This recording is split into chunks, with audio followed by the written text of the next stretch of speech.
Karena memang sebelum Ramadan, setan sebelum dibelenggu, dia banyak memasang ranjau-ranjau pada kehidupan kita. Seperti misalnya dikatakan Ramadan sebulan penuh puasa, nanti lemas, nanti loyo. Ya. Kalau orang puasa sebulan dan mengikuti mekanisme yang sebenarnya dari bulan Ramadan, maka dia akan mendapatkan kesehatan yang luar biasa. Ngapain nunggu buka puasa 12 jam di mall? Mutar-mutar 3 kali di toko orang nggak belanja juga, gitu kan? Mana dengar musik, mana lihat auratnya perempuan terbuka, ya. Mana buang-buang waktu. Ini perbuatan kejahilan ini. Ada orang puasa cuma 1 jam, dari habis subuh tidur sampai jam 5 sore. 1 jam aja puasanya. Bangun mandi, bangun sholat tidur lagi. Allahu a'lam, ini yang ketawa-ketawa tahu diri barangkali. Waktu Raja Salman datang ke Indonesia, ada beberapa jemaah tanya saya, Ustaz Khalid tidak ketemu Raja Salman. Saya bilang, saya alhamdulillah ketemu Raja tiap hari. Mereka kaget, tiap hari, kan Raja Salman cuma berapa hari di Jakarta. Saya bilang, bukan raja ini, Malikul Mulk, raja yang sebenarnya. Ya.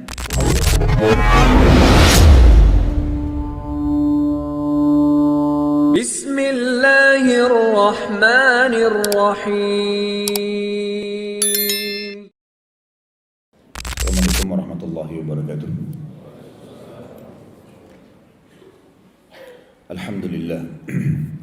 Kalimat suci, kalimat mulia, kalimat yang penuh dengan berkah, yang selalu kita panjatkan dan haturkan kepada Zat yang Maha Suci, Maha penuh dengan berkah, Maha sempurna, Allah, satu-satunya pencipta semua yang di langit, semua yang di bumi, dan semua yang di kedalaman lautan, terjangkau atau tidak terjangkau oleh mata kita sebagai manusia. Tidak ada sekutu baginya dalam setiap kegiatannya, tidak beranak dan tidak diperanakkan, dan dia maha hidup dan mengetahui semua gerak-gerik hamba-hambanya. Dia telah dengan kemaha sempurnaannya telah menggantungkan segala kebutuhan kita untuk roda kehidupan di muka bumi ini dengan kalimat sederhana namun penuh dengan berkah, Alhamdulillah. Maka selalulah ucapkan kalimat rahasia ini dan jadikan sebagai sesuatu yang selalu membasahi bibir dan lidah kita. Selanjutnya kita panjatkan salam hormat kita kepada manusia terbaik, manusia yang telah dipilih oleh Sang Pencipta Allah secara langsung sebagai penutup risalah langit, pembawa risalah langit, dan juga manusia yang telah disempurnakan jalur nasabnya, fisiknya, ilmunya. Tidak ada manusia yang lebih sempurna daripada manusia terbaik ini, dan dia adalah pemimpin anak Adam di dunia dan juga di akhirat. Allah sebagai pencipta telah memerintahkan kita menjadikan manusia terbaik ini sebagai suri tauladan kita. Menciplak hidup manusia terbaik ini adalah ibadah, makannya, minumnya, berpakaian, bersosial, berekonomi, berpolitik, dalam segala hal. Dan pasti akan ada kebahagiaan pada saat kita menjadikannya sebagai suri tauladan. Ada kebahagiaan, ketentraman jiwa, solusi-solusi dari masalah kehidupan yang sedang dihadapi, dan juga pasti akan menang dalam menghadapi musuh-musuh. Karena memang itu tergambar dalam kehidupan manusia terbaik ini. Juga kita dianjurkan dan diperintahkan oleh Sang Pencipta Allah dan jadikan ibadah oleh Sang Pencipta. Dan yang mengucapkan satu kali saja salam hormat kepada manusia terbaik ini akan dibalas oleh Sang Pencipta Allah 10 kali tambahan rahmat darinya. Maka sangat wajar sebagai pengikut yang setia kalau kita selalu membacakan salawat dan taslim kepada Nabi besar Muhammad sallallahu alaihi wasallam. Pertama-tama tentu saya mengucapkan sebagaimana baginda Nabi SAW ajarkan dan sering mengucapkan kalau ada orang yang hadir dalam majlis ilmu beliau, marhaban bi talabatil ilm. Selamat datang para penuntut ilmu. Dan saya selalu mengingatkan diri saya dan teman-teman sekalian, jadikan simbol hidup kita, tidak ada hari tanpa ilmu. Ilmu itu, terutama ilmu syariat, hanya akan mendatangkan kemuliaan, kecerdasan, perubahan yang jauh lebih baik daripada keadaan sebelumnya. Karena dengan ilmu agama orang bodoh jadi pintar, orang penakut jadi pemberani, orang pelit jadi dermawan, dan segala satunya bisa berubah. Maka ilmu agama ini wajib untuk dituntut. Jadi jadikan diri kita ini selalu menuntut ilmu agama, termasuk majelis ilmu seperti ini. Tentu syaratnya adalah ikhlaskan niat teman-teman sekalian. Karena orang yang mengikhlaskan niat melakukan sebuah ibadah, dan ini majelis ilmu termasuk ibadah, akan menjadi tambahan amal untuknya pada hari kiamat. Dan juga para penuntut ilmu seperti teman-teman sekalian lagi lakukan sekarang akan berada di bawah naungan Allah dan dihitung di jalan Allah sampai kita kembali ke rumah masing-masing. dan para malaikat hadir di majelis-majelis ilmu dan menebahkan sayapnya sebagai bentuk keridhaan terhadap para penuntut ilmu. Serta dalam hadis yang lain dihasankan oleh para ulama, para penuntut ilmu yang belajar ataupun yang mengajar, kalau mereka ikhlas karena Allah, maka pahalanya sama dengan haji lengkap, sebagaimana Nabi SAW sudah menyampaikan masalah itu. Rasulullah SAW melalui Ramadan dalam hidup beliau 8 kali. Karena Ramadan diperintahkan di tahun 2 Hijriah dan beliau alaihissalatu wassalam wafat di tahun 10 Hijriah. Berarti ada 8 kali Ramadan dilalui oleh baginda Nabi alaihissalatu wassalam. Dan Ramadan adalah bulan yang memang dipilih oleh Sang Pencipta Allah dan dimuliakan. Jadi yang sedang kita lalui sekarang ini bulan luar biasa dan bukan bulan biasa. Sebagaimana Allah dengan kemahasempurnaannya memuliakan wilayah Mekah dan Madinah dari wilayah-wilayah yang lain. Tapi bukan berarti wilayah yang lain buruk. Cuma ini lebih dimuliakan, ekstra. Nilai ibadah di sana seperti sholat lebih besar daripada tempat yang lain. Begitu pula Allah subhanahu wa ta'ala memuliakan para malaikat. Di antara malaikat ada Jibril, Mikail, Israfil. Di antara manusia ada nabi-nabi dan rasul. Dan juga di antara waktu ada yang dimuliakan. Seperti kalau hari-hari adalah hari Jumat, hari yang paling mulia ya, dibandingkan hari-hari yang lain. Dan juga Ramadan adalah bulan yang paling mulia dibandingkan bulan-bulan yang lain. Nabi SAW, saudaraku seiman, setiap kali akan tiba Ramadan selalu mengulang-ulangi motivasinya kepada para sahabat. Di antaranya hadis yang masyhur, beliau bersabda, "Hai manusia, telah datang kepada kalian bulan Ramadan, bulan yang penuh dengan berkah." Makna berkah, saudaraku seiman, adalah selalu segala sesuatunya cukup bahkan lebih. Seperti misal makanan dan minuman kita di bulan Ramadan diberkahi oleh Allah. Saya yakin beberapa hari sudah kita lalui Ramadan ini, alhamdulillah, dengan kebaikan dan kesempurnaan, ya, kebaikan dan kemuliaan Allah kepada kita semuanya, dengan sangat nyaman, sangat ya, tenang, ya, dan kita begitu mengejar pahalanya. Sebenarnya kita memiliki keberkahan dalam makanan. Misal kalau kita sahur pun dengan sedikit saja rasanya cukup sampai azan maghrib. Atau bahkan ada teman-teman mungkin yang lupa sahur, tetap berkah. Nanti pada saat buka puasa minum segelas air dingin atau sirup atau teh hangat, atau memakan beberapa potong kurma, buah kurma atau kue, maka sudah kenyang rasanya. Maka ini keberkahan namanya. Allah berkahi makanan dan minuman. Allah berkahi waktu. Dari pagi sampai menjelang maghrib rasanya panjang sekali waktu. Tentu bukan untuk disia-siakan, tapi untuk dimaksimalkan dalam bentuk ibadah. Karena Nabi SAW memang menjanjikan kepada kita keberkahannya. Sebagaimana nanti akan kita rincikan lebih jauh tentang masalah bagaimana seorang muslim memaksimalkan waktunya di Ramadan sebagaimana perintah baginda Nabi SAW. Lalu kata Nabi SAW, pada bulan itu, di bulan Ramadan, Allah menurunkan rahmatnya. Riwayat lain, Allah menyebarkan rahmatnya. Dan di antara rahmat tersebut adalah Allah akan menghapuskan semua dosa-dosa. Di bulan Ramadan ini ada pembersihan dosa. Dalam riwayat Bukhari dan Muslim yang lain, antara 5 waktu sholat, antara Jumat ke Jumat, antara Ramadan ke Ramadan, riwayat lain mengatakan antara umrah ke umrah, pembersihan dosa di antara keduanya kalau dosa-dosa besar dijauhi. Kemudian Allah akan ijabah doa. Permintaan-permintaan kita sebulan penuh teman-teman sekalian akan dijanjikan diterima. Walaupun bulan-bulan lain mungkin diterima, tapi ini dijanjikan ekstra. Seperti kalau kita di perusahaan, misalnya teman-teman di sini banyak bekerja di perusahaan, dijanjikan oleh perusahaan bulan Januari dari tanggal 1 sampai tanggal 30 misalnya, atau tanggal 31, ini bulan di mana semua pegawai bisa mengajukan permohonannya, penaikan gaji misalnya, penaikan jabatan, ya, cuti pulang, semua akan dikasih. Saya yakin kita akan memaksimalkan waktu bulan Januari itu. Begitulah kurang lebih. Allah Subhanahu wa ta'ala memudahkan buat kita agar diterima semua permohonan kita di bulan ini sebulan penuh, tidak mengenal waktu.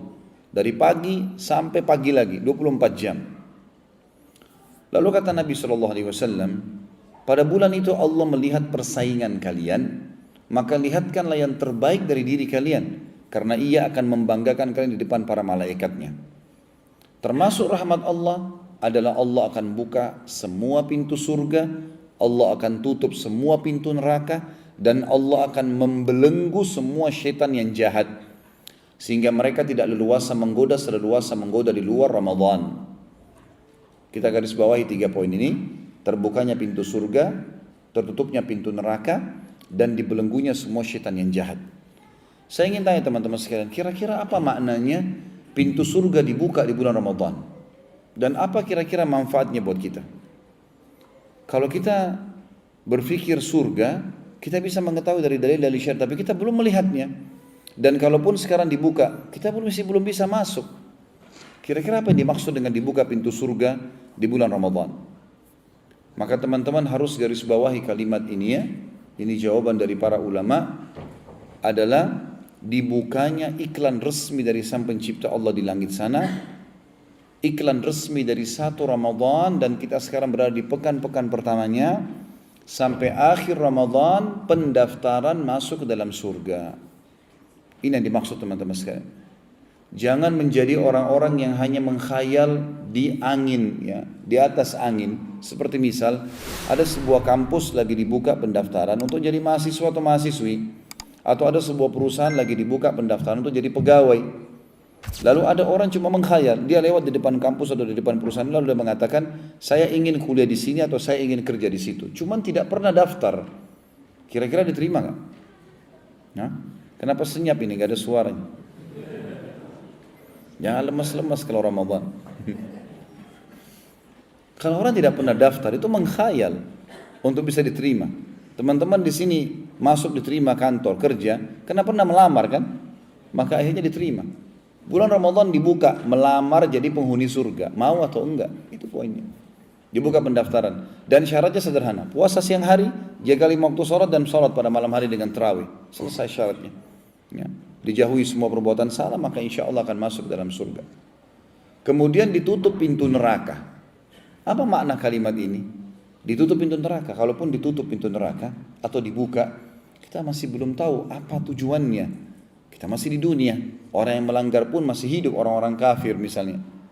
Maka, dan ini di bulan Ramadan, artinya informasi ini kepada orang yang masih hidup. Maka yang dimaksud kata para ulama adalah adanya penghapusan diri dan nama dari api neraka. Adanya penghapusan nama dari api neraka. Ini penting teman-teman sekalian. Perlu antum garis bawahi satu hal ya. Kalau kita sekarang ini memiliki nama terdaftar di surga, punya tempat di surga dan punya tempat di neraka. Kita semua punya itu. Kalau seseorang mukmin meninggal dunia dalam kondisi dia beriman dan beramal saleh, maka dia akan masuk ke surganya, tempatnya di neraka dihapus oleh Allah. Kalau dia meninggal dalam keadaan fasik, fasik ini maksudnya muslim tapi masih banyak dosanya, tidak sempat tobat sebelum meninggal, maka dia akan masuk ke nerakanya dulu, dibersihkan dosanya, baru dia masuk ke dalam surganya. Kalau dia meninggal dalam keadaan kafir, munafik, atau musyrik, 3 golongan yang akan kekal di api neraka, maka dia akan masuk ke nerakanya secara abadi, dan tempatnya di surga diberikan oleh Allah kepada siapa yang dia kehendaki. Maka di Ramadan teman-teman ada penghapusan nama itu. Artinya kita akan dihapus dari api neraka, kata para ulama, akan setelah, kalau kita mohon di Ramadan ini teman-teman jangan luputkan doa itu. Seperti kalau nonton sholat Masjid Haram Mekah dan Madinah, saya yakin juga mungkin di sini ya, tarawihnya pada saat witir, umumnya kalau imam yang faham dia akan baca Allahumma a'tiq riqabana wa riqaba abaina wa ummahatina minan nar. Apa artinya? Ya Allah, hapus nama kami, nama ayah dan ibu kami dari api neraka. Itu di Ramadan. Karena Nabi SAW bersabda dalam hadis yang lain, sesungguhnya di bulan Ramadan Allah menghapus nama-nama hambanya dari api neraka. Dan itu terjadi di setiap malam dari malam-malam Ramadan. Maka kita harus menghapuskan nama kita teman-teman sekalian. Kata ulama hadis yang dimaksud kalau orang minta, misalnya mengatakan Allahumma a'tiq riqabana wa riqaba abaina wa ummatana minan nar, ya Allah hapuslah nama kami dan nama kedua orang tua kami dari api neraka.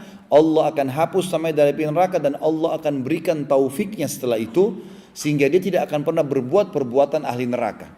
Semuanya tinggal perbuatan ahli surga. Itu poin penting sekali. Artinya sangat memudahkan kita untuk istiqamah setelah Ramadan, karena tidak akan pernah terbuka lagi pintu-pintu dosa. Allah Subhanahu wa taala akan menjaga itu. Kemudian penutupan hadis adalah semua syaitan yang jahat Dalam hadis dikatakan maradatul jin, syaitan-syaitan yang jahat. Mereka dibelenggu sehingga tidak leluasa menggoda. Garis bawahi kalimat ini, seleluasa mereka menggoda di luar Ramadan. Artinya di Ramadan masih menggoda, hanya saja dibelenggu. Dalam bahasa Indonesia, belenggu ini teman-teman sekalian adalah kalau diikat lehernya, diikat kedua tangan, diikat kedua kaki, namanya belenggu. Dan ini memang titik-titik kalau diikat teman-teman orang susah bergerak. Makanya hewan itu diikat lehernya, gitu kan? Diikat kakinya. Memang seperti itu. Makna daripada syaitan dibelenggu adalah musuh. Bayangkan teman-teman kalau kita lagi lomba lari dengan seseorang. Ada musuh kita lagi lomba lari dengan dia. Tapi dia dibelenggu. Lehernya diikat, kedua tangan dan kakinya diikat. Kita biar jalan santai pasti menang. Seperti itulah. Jadi kita dengan syaitan di bulan Ramadan ini jaraknya sebulan teman-teman. Kalau kita jalan kaki dari Indonesia, mungkin sudah sampai ke sini ke Qatar kali. Ya. 1 bulan itu. Jarak antara kita sama syaitan jauh sekali. Luar biasa enaknya kita mencapai kemenangan kalau musuh kita sudah diikat. Ya, tidak bisa bergerak. Jangan menjadi orang-orang yang konyol saudaraku seiman. Mohon maaf tanda kutip saya bahasakan ini. Kekonyolan mereka adalah pada saat tiba Idul Fitri atau malam Idul Fitri, lisannya mengatakan Alhamdulillah, tapi Alhamdulillahnya salah tempat. Karena Alhamdulillah lisannya ini diikuti dengan hatinya niat, Alhamdulillah saya lepas dari penjara ibadah. Alhamdulillah tidak lagi puasa. Alhamdulillah tidak lagi sholat tarawih. Alhamdulillah tidak lagi baca Quran. Alhamdulillah sudah boleh buat dosa. Ini salah Alhamdulillahnya ini. Ramadan bulan pelatihan. Bagaimana seseorang meningkatkan skill spiritualnya, skill ibadahnya, skill keimanannya. Ditingkatkan semua itu. Dan tujuannya adalah untuk dipraktikkan 11 bulan ke depan. Apa yang kita dapatkan? Sebulan penuh perut kita biasa puasa, jiwa kita biasa menghadapi puasa, kita udah biasa ke masjid, udah biasa baca Al-Quran, udah biasa jauh dari dosa-dosa, sebulan penuh. Masa setelah itu tidak pernah dipraktikin sama sekali? Ibaratnya orang kalau tidak bisa mengemudi mobil, kemudian dia masuk ke tempat pengemudi mobil, bayar. Kalau di Indonesia 1 minggu sudah bisa bawa mobil, 3-4 hari, seminggu sudah bisa bawa mobil. Bagaimana kalau sebulan? Kalau orang setelah itu tidak pernah sebulan latihan mobil, kemudian setelah itu tidak pernah sentuh setir mobil, apa manfaatnya dari tadi latihannya? Orang panggil seorang profesor bahasa Arab atau bahasa Inggris, sebulan penuh 24 jam sama orang ini, tapi setelah itu tidak pernah praktekin bahasanya. Apa manfaatnya? Seperti itulah Ramadan. Maka banyak orang teman-teman sekalian pas tiba Idul Fitri, dia sudah tinggal injak gas. Praktekin ilmu Ramadannya di luar Ramadan, masuk surga tuh. Enggak, dia nunggu di garis finish, nunggu lawannya, rivalnya, syaitan tadi yang dibelenggu begitu lepas, agar bisa menjangkau dia kembali. Akhirnya syaitan-syaitan ini mulai menyesatkan dia kembali dan menguasai dia. Padahal tadinya jaraknya 1 bulan. Maka ini penting sekali untuk digarisbawahi teman-teman sekalian, karena ini berita gembira dari baginda Nabi alaihi salatu wassalam. Ini dalam pembukaan kita tentang masalah pentingnya memahami Ramadan disambut oleh baginda Nabi SAW dengan berita gembira seperti ini. Sisi yang lain dalam pembukaan kita, tepis semua persepsi negatif tentang puasa dari syaitan. Alhamdulillah sekarang kita sudah masuk Ramadan. Saya kemarin banyak menyampaikan tema ini di Indonesia sebelum Ramadan. Karena memang sebelum Ramadan, syaitan sebelum dibelenggu, dia banyak memasang ranjau-ranjau pada kehidupan kita. Seperti misalnya dikatakan Ramadan sebulan penuh puasa, nanti lemas, nanti loyo, ya, nanti saatnya bermalas-malasan, tidur terus misalnya, atau mungkin membuang-buang waktu pada hal yang sia-sia. Ini semua waswas syaitan. Dan dalam Islam kita punya sebuah konsep namanya niat. Bisa juga kita bahasakan kalau bahasa Indonesia kita adalah sugesti. Kalau kita sahur, niatnya sebentar jam 11 lapar enggak ya? Haus enggak ya? Nanti sampai jam 11 saja berarti. Kita akan haus dan lapar jam 11. Tapi kalau sugesti atau niat kita kuat, saya pun walaupun makan cuma sebutir kurma atau minum segelas air sahur, ataupun bahkan tidak sahur sama sekali, tapi niatnya kuat, akan tahan sampai azan maghrib. Ada orang bahkan azan maghrib cuma makan beberapa butir kurma dengan minum air putih, tidak makan malam kecuali habis tarawih juga kuat. Tergantung bagaimana dia niatkan. Dan Ramadan ini teman-teman, bulan yang puasa ini adalah selain ibadah, kesehatan.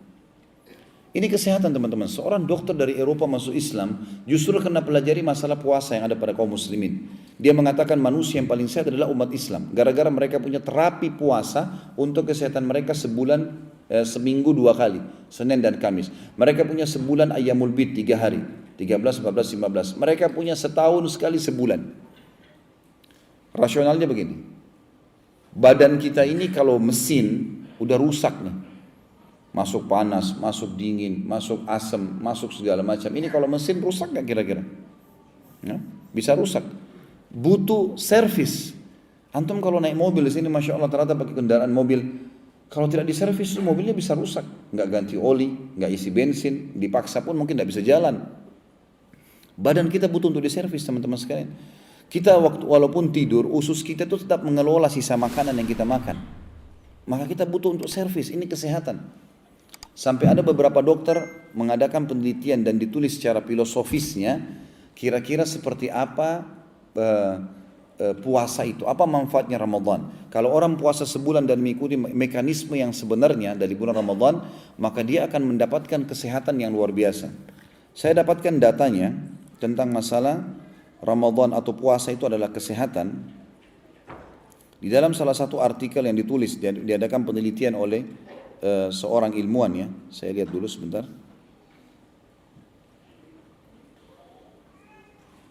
Jadi kalau orang berpuasa, ini penelitian ya, kalau orang mulai menjalankan puasa apalagi sebulan, ya, maka di hari pertama dan hari kedua dengan puasa itu, maka gula dalam badan akan menurun, jantung juga akan berdenyut dengan perlahan, kemudian banyak sekali ya, ada glikogen ya, ditarik keluar dari otot menjadi otot berasal dari sehingga menjadikan otot berasa menjadi lemah. Kemudian ada banyak hal-hal yang tadinya penyakit-penyakit yang berbahaya bisa hilang di hari pertama, hari kedua kalau orang puasa. Di hari ketiga sampai hari ketujuh itu adalah kalau orang melakukan seperti puasa yang dilakukan oleh muslimin ya. Jadi mereka sahur, mereka buka puasa, siang hari mereka beraktivitas tapi mereka tidak makan, tidak minum. Ini hari ketiga, hari ketujuh akan ada pembakaran lemak. Dan kalaupun ada sisa-sisa lemak itu akan ada pencairan ke tubuh sehingga fungsinya maksimal. Di hari ke-8 dan hari ke-19, hari ke-15, itu fase ketiga, ada banyak sel-sel yang sudah rusak selama setahun, itu akan diperbaiki dan akan diaktifkan kembali karena ada pembaharuan sel.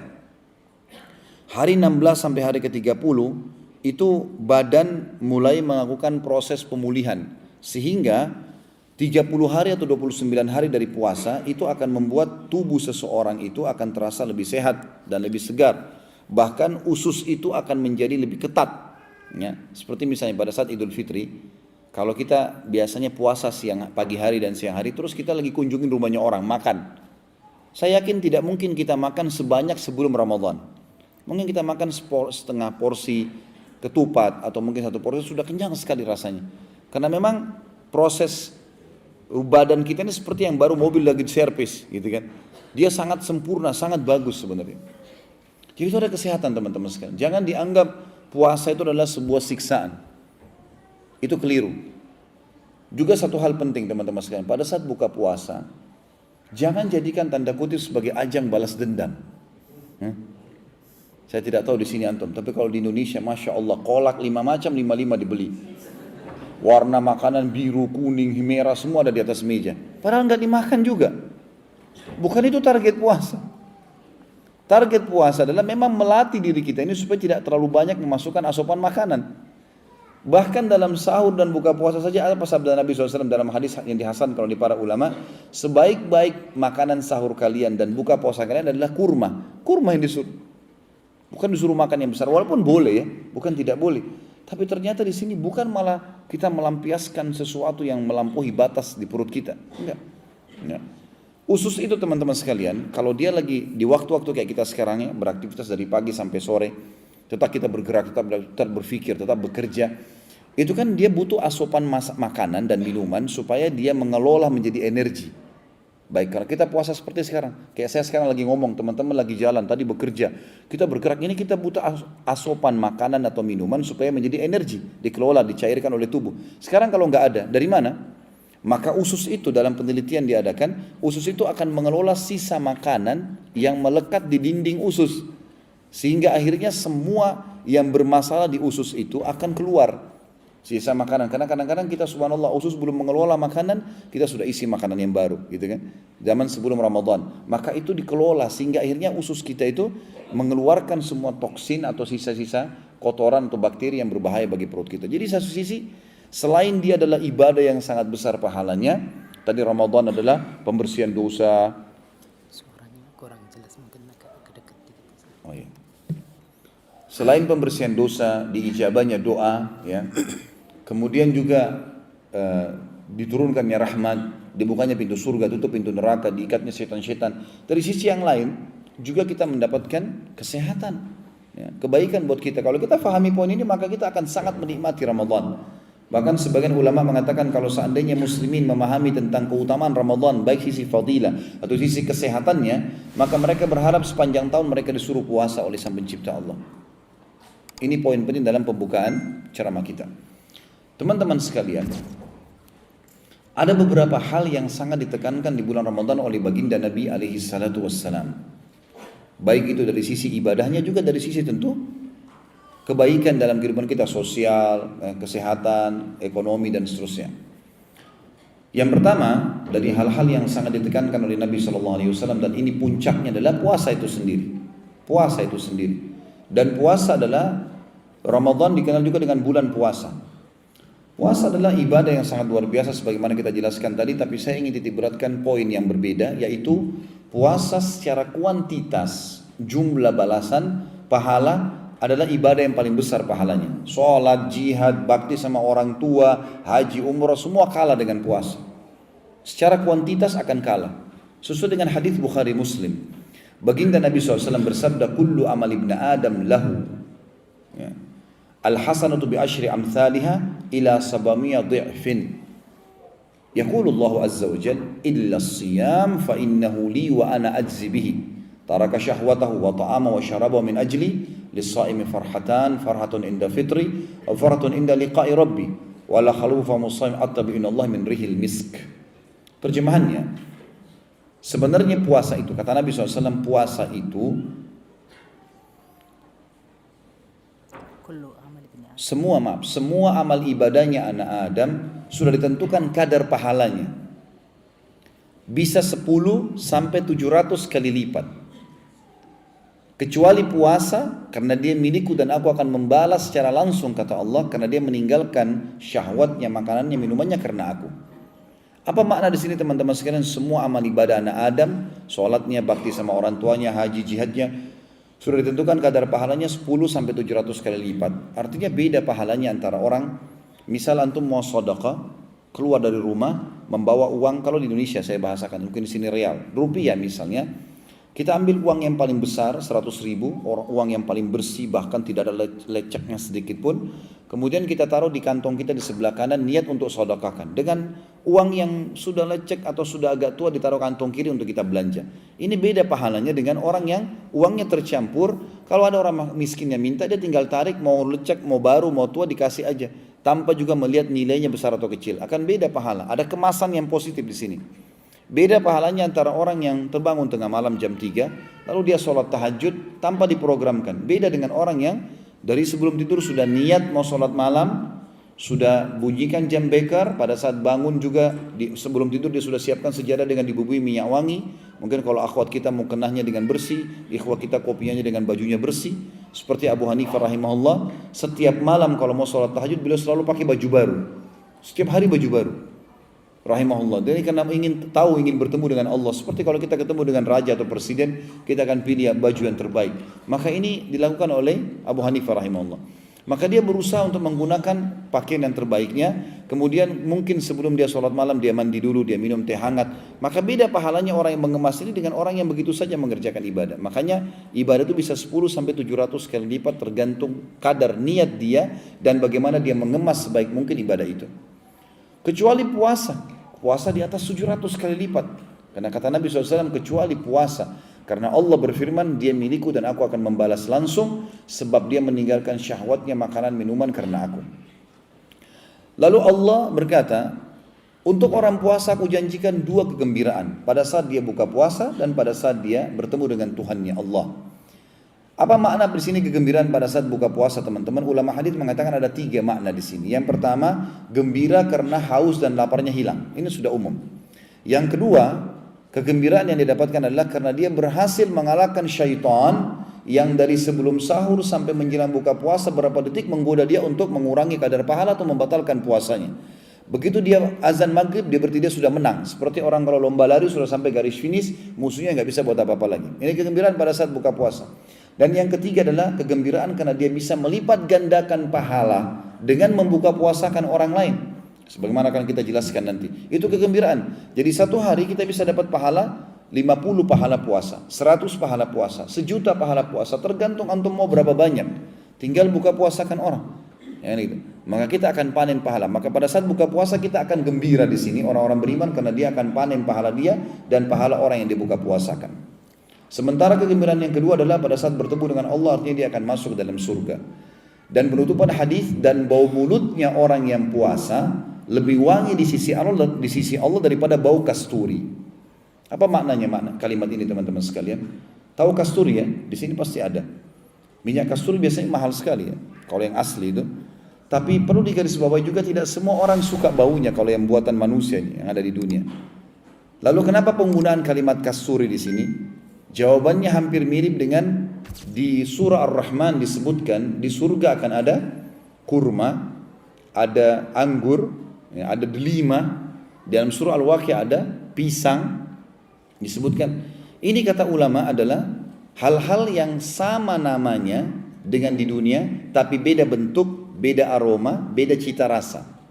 Jadi misal masalah kurma di surga, baginda Nabi SAW bersabda, sesungguhnya satu butir kurma di surga, satu butirnya seperti tempayan besarnya.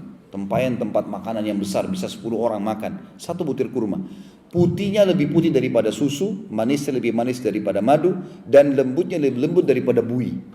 Tidak akan pernah kita temukan di dunia ada kurma seperti ini. Warnanya putih, lebih putih dari susu. Yang kita tahu adalah coklat, hijau, merah. Tapi putih nggak akan pernah ada kurma putih. Dan rasanya lebih manis daripada madu dan lebih lembut daripada buih. Tapi seperti itulah. Makanya kata ulama yang disebutkan di surga adalah sama dari sisi nama dengan dunia, tapi beda dari sisi bentuk, aroma dan cita rasa. Begitu juga dengan kasturi. Kasturi surga beda teman-teman sekalian dengan kasturi dunia. Banyak sering digunakan kalimat ini ya. Seperti misalnya selain bau mulutnya orang yang puasa di sisi Allah lebih wangi dari bau kasturi, juga ada hadis tentang orang yang mati syahid. Yang kata Nabi SAW, orang yang mati syahid akan menetes darah dari lukanya dan mengeluarkan wangi lebih wangi dari bau kasturi atau sebagai semerbak kasturi, gitu kan? Maka kata para ulama ini adalah kasturi akhirat. Dan yang dimaksud dengan kalimat Nabi SAW, sesungguhnya bau mulutnya orang yang puasa di sisi Allah lebih wangi dari bau kasturi adalah ahli surga yang rutin puasa. Nanti kalau dia ngobrol dengan ahli surga yang lain dan di surga itu, mulutnya mengeluarkan bau kasturi yang wangi. Dan ini tidak berlaku bagi orang yang tidak puasa. Misal, ada orang meninggal tidak sempat puasa Ramadan, mungkin kena kejahilan atau kena maksiatnya, lalu dia masuk neraka dulu, dibersihkan dosanya, lalu dia masuk ke dalam surga. Nanti dia nggak dapat fasilitas itu. Jadi ini bukan maknanya teman-teman. Kalau kita baca dalam hadis misalnya, teman-teman baca buku, oh bau mulutnya orang yang puasa lebih wangi di sisi Allah dari bau kasturi. Bukan kita datang ke teman kita lagi puasa gini, ini cium bau mulut saya, kita tiupin ke dia. Itu bisa pingsan dia nanti. Karena pasti bau mulut kita ada, gitu kan? Jadi bukan itu yang dimaksud ya. Kalau antum lagi baca hadis ini, fahami. Ini maksudnya di akhirat nanti di surga. Kalau sudah masuk, bau mulut kita lebih wangi dari kasturi di surga nanti. Ini yang dimaksud. Orang puasa juga teman-teman sekalian kayak kita sekarang, ikuti 2 syarat mutlak yang sudah masyhur. Hadisnya saya yakin sudah sering didengar. Adalah sabda Nabi SAW, hadis Bukhari Muslim, man sama Ramadana imanan wa ihtisaban ghufira lahu ma taqaddama min dhanbi. Untuk menambah ekstra yang kita bisa dapatkan lagi puasa, selain pahala yang lebih besar sampai 700 kali lipat mengalahkan ibadah-ibadah yang lain, juga kita bisa membersihkan semua dosa kita dengan puasa itu. Dan setiap hari ada pembersihan dosanya. Sebagaimana sabda Nabi SAW, siapa yang berpuasa Ramadan karena keimanan dan mengharapkan pahalanya, 2 syarat, maka dibersihkan dosa-dosanya yang lalu. Apa maknanya keimanan teman-teman sekalian? Keimanan artinya semua orang pun tidak puasa, saya tetap puasa. Enggak ada urusannya antara saya sama Allah. Itu makna keimanan. Jadi bukan puasa karena nggak enak sama teman, nggak enak sama atasan, nggak enak sama pasangan hidup, nggak enak sama lingkungan, nggak. Memang karena Allah, itu keimanan. Siapa yang berpuasa karena keimanan, yakin ini perintah Allah dan mengharapkan pahalanya, maka dibersihkan dosa-dosanya yang telah lalu. Puasa ini teman-teman, harus diikutkan seluruh anggota tubuh kita puasa. Kalau tidak bisa sia-sia puasa kita. Mata harus puasa, telinga harus puasa, tangan puasa, kemaluan puasa, kaki puasa, semua puasa ini. Jadi bukan cuma perut saja dengan tenggorokan. Misal contoh sabda Nabi SAW dalam sebuah hadis sahih riwayat Bukhari, man lam yada' qawl az-zuri wal 'amal bih, falaysa lillahi hajatun fi an yada'a ta'amahu wa syarabah. Siapa yang tidak meninggalkan perkataan dusta dan perbuatan dusta, maka Allah tidak sudi menilai lapar dan hausnya. Jadi kalau puasa tapi masih dusta, batal puasanya. Amal-amal ini tidak boleh dilakukan. Dalam riwayat lain juga kita kuatkan tentang masalah keutamaan puasa. Yaitu teman-teman sekalian bisa kita jadikan sebagai perisai dari api neraka. Jadi selain pahalanya sampai lebih dari 700 kali lipat, juga bisa pembersihan dosa, juga dia bisa menjadi perisai dari api neraka. Tapi syaratnya 4. Dengarkan hadisnya. Rasulullah SAW bersabda dalam hadis Bukhari Muslim, as-sawmu junnah. Ini riwayat Bukhari, riwayat Imam Muslim, as-sawmu junnah ka junnati ahadikum minal qital. Puasa itu perisai. Perisai adalah besi yang biasa dipakai, ditaruh di tangan kanan atau tangan kiri prajurit untuk menangkis sabetan pedang, tombak atau panah dari musuh, gitu kan. Dalam riwayat Bukhari, riwayat Imam Muslim, perisai dari api neraka seperti perisai salah seorang di antara kalian pada saat di kancah peperangan. Riwayat yang lain disebutkan adalah puasa adalah benteng yang paling kokoh yang bisa menyelamatkan dari api neraka. Bagaimana caranya? Ada 4 syarat. Apa kata Nabi SAW? فَإِذَا كَانَ يَوْمِ صَوْمِ أَحَدِكُمْ فَلَا يَرْفُثْ. Ini yang pertama. Kalau kalian lagi puasa dan mau jadikan puasanya sebagai perisai, jangan rafath. Apa itu rafath teman-teman sekalian? Rafath adalah ucapan kalimat syahwat, sayang, cinta, rindu, kekasih, apalah bahasa-bahasa mesra ini yang dialihkan atau diberikan kepada selain pasangan halal. Itu namanya rafath. Yang kedua kata Nabi SAW, wala yafsuk. Jadikan perisai, puasa jadi perisai, jangan fusuk. Fusuk adalah sentuhan fisik, salaman, pelukan, ciuman, ini sentuhan fisik ya. Sampai masalah biologisnya kepada selain pasangan halal. Dan yang ketiga, wala yajhal, dan jangan dia berbuat bodoh. Makna lain adalah sia-sia. Nggak boleh buang-buang waktu sia-sia. Saya tidak tahu di sini teman-teman, karena mungkin di sini cuaca panas dan insya Allah juga mudah-mudahan kondisi di sini teman-teman kalau yang sudah terbina ikut pengajian bisa faham masalah itu. Tapi kalau kita bicara umum, awamnya orang, kalau di Indonesia mungkin karena cuaca nggak sepanas di sini ya. Maka ada orang di Indonesia banyak di Jakarta ini, mall buka jam 10 pagi, dia antri nomor 1. Masuk duluan di mall. Untuk apa Bapak Ibu nih masuk di mall pagi-pagi begini, masih belum ada orang masuk. Untuk nunggu buka puasa. Ngapain nunggu buka puasa 12 jam di mall? Mutar-mutar 3 kali di toko orang, gak belanja juga. Gitu kan. Mana dengar musik, mana lihat auratnya perempuan terbuka, ya. Mana buang-buang waktu. Ini perbuatan kejahilan ini. Ada orang juga menghabiskan waktu teman-teman sekalian dengan tidur. Di Ramadan ada orang puasa cuma 1 jam. Dari habis subuh tidur sampai jam 5 sore. 1 jam aja puasanya. Bangun mandi, bangun sholat tidur lagi. Allahu a'lam, ini yang ketawa-ketawa tahu diri barangkali. Kalau antum lagi cuti misalnya. Ada orang begitu subhanallah tidur saja kerjanya. Jam 5 bangun mandi siap-siap buka puasa. Puasa apa ini? Tahun 2 Hijriah pertama diperintahkan Ramadan teman-teman sekalian. Ada perintah perang Badr. Badr sekian ratus kilo dari Madinah. Sahabat safar jihad loh ini. Antum cuma keluar cari rezeki, cuma keluar beli kesiapan untuk buka puasa. Ini jihad, perang. Menghadapi musuh, tidak batalin puasa mereka. Mereka tetap kokoh, mereka tetap tegar, gitu kan. Jadi tidak boleh nih teman-teman. Atau ada orang banyak buang-buang waktu. Ramadan main gaple, main kartu, main catur. Alasan melatih otak. Latih otak dari mana? Bohong orang bilang Terus terang teman-teman sekalian, bohong orang yang mengatakan catur itu olahraga otak. Kenapa saya bilang bohong? Atau tahu strategi perang. Memang di kuda itu dalam macam peperangan bisa jalan L. Benteng itu bisa bergerak. Itu kebohongan. Dari mana itu? Buang-buang waktu, nggak ada gunanya. Ya. Kalau mau latih otak, hafal Al-Quran, hafal hadis. Menghafal sudah diadakan penelitian teman-teman sekalian adalah olahraga otak yang paling bagus. Dan subhanallah Islam punya banyak hafalan. Nggak habis-habis tuh. Doa-doanya, zikir yang diajarkan Nabi SAW, sejarah, buku-buku, hafalin tuh. Hafalan. Bukan dengan cara itu teman-teman sekalian. Buang waktu 3 jam, 4 jam, habis waktu di pinggir jalan, hal-hal yang kosong. Ini semua teman-teman harus diperbaiki. Ya. Atau ada orang duduk main game dari pagi sampai menjelang malam. Buang-buang waktu untuk apa ini teman-teman sekalian? Ilmu, majelis ilmu, baca Al-Quran, hafal, baca kisah-kisah. Ilmu agama ini kalau kita habiskan seluruh hidup kita pun masih baru memberikan setengahnya. Apalagi kalau kita lalai, malas, gitu kan. Dan Ramadan kesempatan untuk itu, kesempatan, gitu kan. Saya alhamdulillah dari tadi pagi, dari habis subuh sampai sekarang saya sudah bisa menyelesaikan untuk tablik akbar kisah Hudzaifah bin Yaman, sahabat Nabi. Berapa sekian belas lembar, sekian puluh lembar dari sebuah buku. Saya juga sudah berhasil mengetik beberapa data yang saya butuhkan di laptop dan seterusnya. Masih banyak bisa dilakukan. Banyak bisa dilakukan, jangan disia-siakan teman-teman sekalian. Jadi tidak boleh jahil, jangan berbuat hal yang sia-sia. Lalu yang keempat, yang terakhir syaratnya kalau mau jadikan puasa Ramadan sebagai tameng dari api neraka, tidak boleh rafath, mengucapkan kalimat syahwat kepada selain pasangan halal, tidak boleh fusuk, menyentuh secara fisik dari peluk, ciuman sampai biologis selain pasangan halal, dan juga tidak boleh jahil, buang-buang waktu atau sia-sia. Dan kata Nabi SAW, fa in sabahu ahadun au qatalahu falyakul inni shaim. Kalau dia diajak bertengkar atau dia dicaci maki oleh seseorang, maka dia mengatakan saya sedang ikuti program puasa.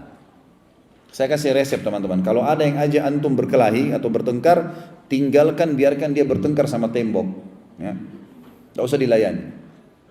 Kamu begini, kamu pengecut, yang ngomong dia, terserah kamu. Ada saatnya orang itu menunjukkan keperkasaannya di kancah jihad, itu benar. Itu yang Rasulullah SAW contohkan. Di depan kaum muslimin, di depan istri, di depan anak, lembut, baik, santun. Nggak ada kekasaran. Bukan tunjukkan kehebatannya bisa tonjok sana sini, bisa segala macam. Bukan itu. Gitu kan? Rasulullah SAW sangat lemah lembut dikala beliau lagi di kehidupan yang umum, ya, kehidupan kayak kita sekarang. Tapi di kancah peperangan beda. Ya, pada saat akan terjadi perang Badar, beliau menghenuskan pedangnya sambil mengatakan, siapa yang mau memberikan haknya pedang ini, haknya Allah dan Rasul di pedang ini. Hamzah berdiri mengatakan, saya Rasulullah, langsung mau ambil. Nabi SAW tarik, ya, tarik, nggak dikasih sama Nabi SAW. Nabi ulangi lagi, siapa yang mau memberikan haknya Allah dan Rasul di pedang ini. Ali bin Abi Thalib berdiri, langsung mau mengambil, kata Nabi SAW. Atau Nabi SAW tarik, nggak dikasih. Ulangi yang ketiga kali, siapa memberikan hak Allah dan Rasul di pedang ini. Berdiri lagi, ya, Mikdad. Mikdad ini yang masyhur sekali dengan keberaniannya, sama Hamzah dan Ali, dua-duanya, tiga-tiganya sama luar biasa. Maka dia berdiri mau mengambil, Nabi SAW tarik. Lalu yang keempat, ya, Syammah radhiyallahu anhu, Abu Dujana berkata, ya Rasulullah, sebelum diambil, apa haknya Allah dan Rasul di pedang itu? Kata Nabi SAW, di kancah peperangan nih, lihat bagaimana ketegasan Nabi di kancah peperangan. Kata Nabi SAW, engkau ambil pedang ini dan engkau hantamkan ke musuhmu sampai bengkok. Di situ saatnya menunjukkan kekuatan. Tapi sama istri, sama suami, sama anak, sama tetangga, bukan, tidak ada tempatnya. Orang mukmin bukan begitu. Bahkan Allah SWT mengatakan dalam Al-Quran tentang ibadur rahman, a'udzubillahi minasyaitonir wa idza khatabahumul jahiluna qalu salama. Kalau diajak bertengkar sama orang-orang jahil, mereka mengatakan salam. Udah terserah kamu deh, tinggalin saja. Kalau kita diserang tiba-tiba kita bela diri itu berbeda. Tapi nggak usah ikut-ikutan, nggak usah jor-joran, bertengkar, ribut, udahlah nggak usah. Mengalah itu kedewasaan. Bahkan kata Nabi SAW dalam sebuah hadis sahih riwayat Bukhari, laisa sur'atu bil ghadab, bukan keperkasaan, kehebatan, ya, kedewasaan seseorang ini daripada emosionalnya. Walakinna sur'atu man malaka nafsahu indal ghadab. Tapi justru kedewasaan, keperkasaan, kehebatan itu dinilai pada saat seseorang itu bisa menahan emosinya pada saat dia sedang marah. Orang kalau belajar bela diri, sebenarnya kalau sudah sampai pada tingkat master, dia disuruh kontrol emosi. Itu ilmu tertingginya. Karena kalau dia emosi, hilang semua jurusnya. Orang kalau baru belajar 2-3 jurus, ya digara-gara memang di jalan. Tapi kalau masternya nggak seperti itu. Islam sudah mengajarkan kita, dan Ramadan terapi emosi itu. Kalau kalian sedang diajak bertengkar, dicaci maki, bilang saya sedang ikut program puasa, saya nggak mau ikut-ikutan. Nggak ada ceritanya. Inni mru'un sha'im. Selesai. Ini 4 poin kalau mau jadikan puasa sebagai tameng dari api neraka. Ini amal yang pertama teman-teman sekalian, yaitu berpuasa. Dan usahakan pertahankan semaksimal mungkin ibadah kita puasa ini dengan sebaik-baiknya, dengan cara berpuasanya mata, berpuasanya telinga, berpuasanya tangan, berpuasanya kemaluan, berpuasanya kaki dan seterusnya. Ya. Kemudian yang kedua teman-teman sekalian adalah tarawih. Saya yakin ini sudah kita tahu dan kita kerjakan teman-teman, tapi saya ingin jelaskan secara hukum syar'inya. Tarawih ini sebenarnya artinya raha, santai. Orang Arab mengatakan tarawih atau raha sama, artinya lagi santai. Sebenarnya tarawih, tahajud, qiyamul lail, qiyamul ramadan sama saja, beda istilah. Jadi sebenarnya itu tahajud yang dimajukan. Kalau dikerjakan di akhir malam namanya tahajud, dikerjakan di awal malam namanya tarawih.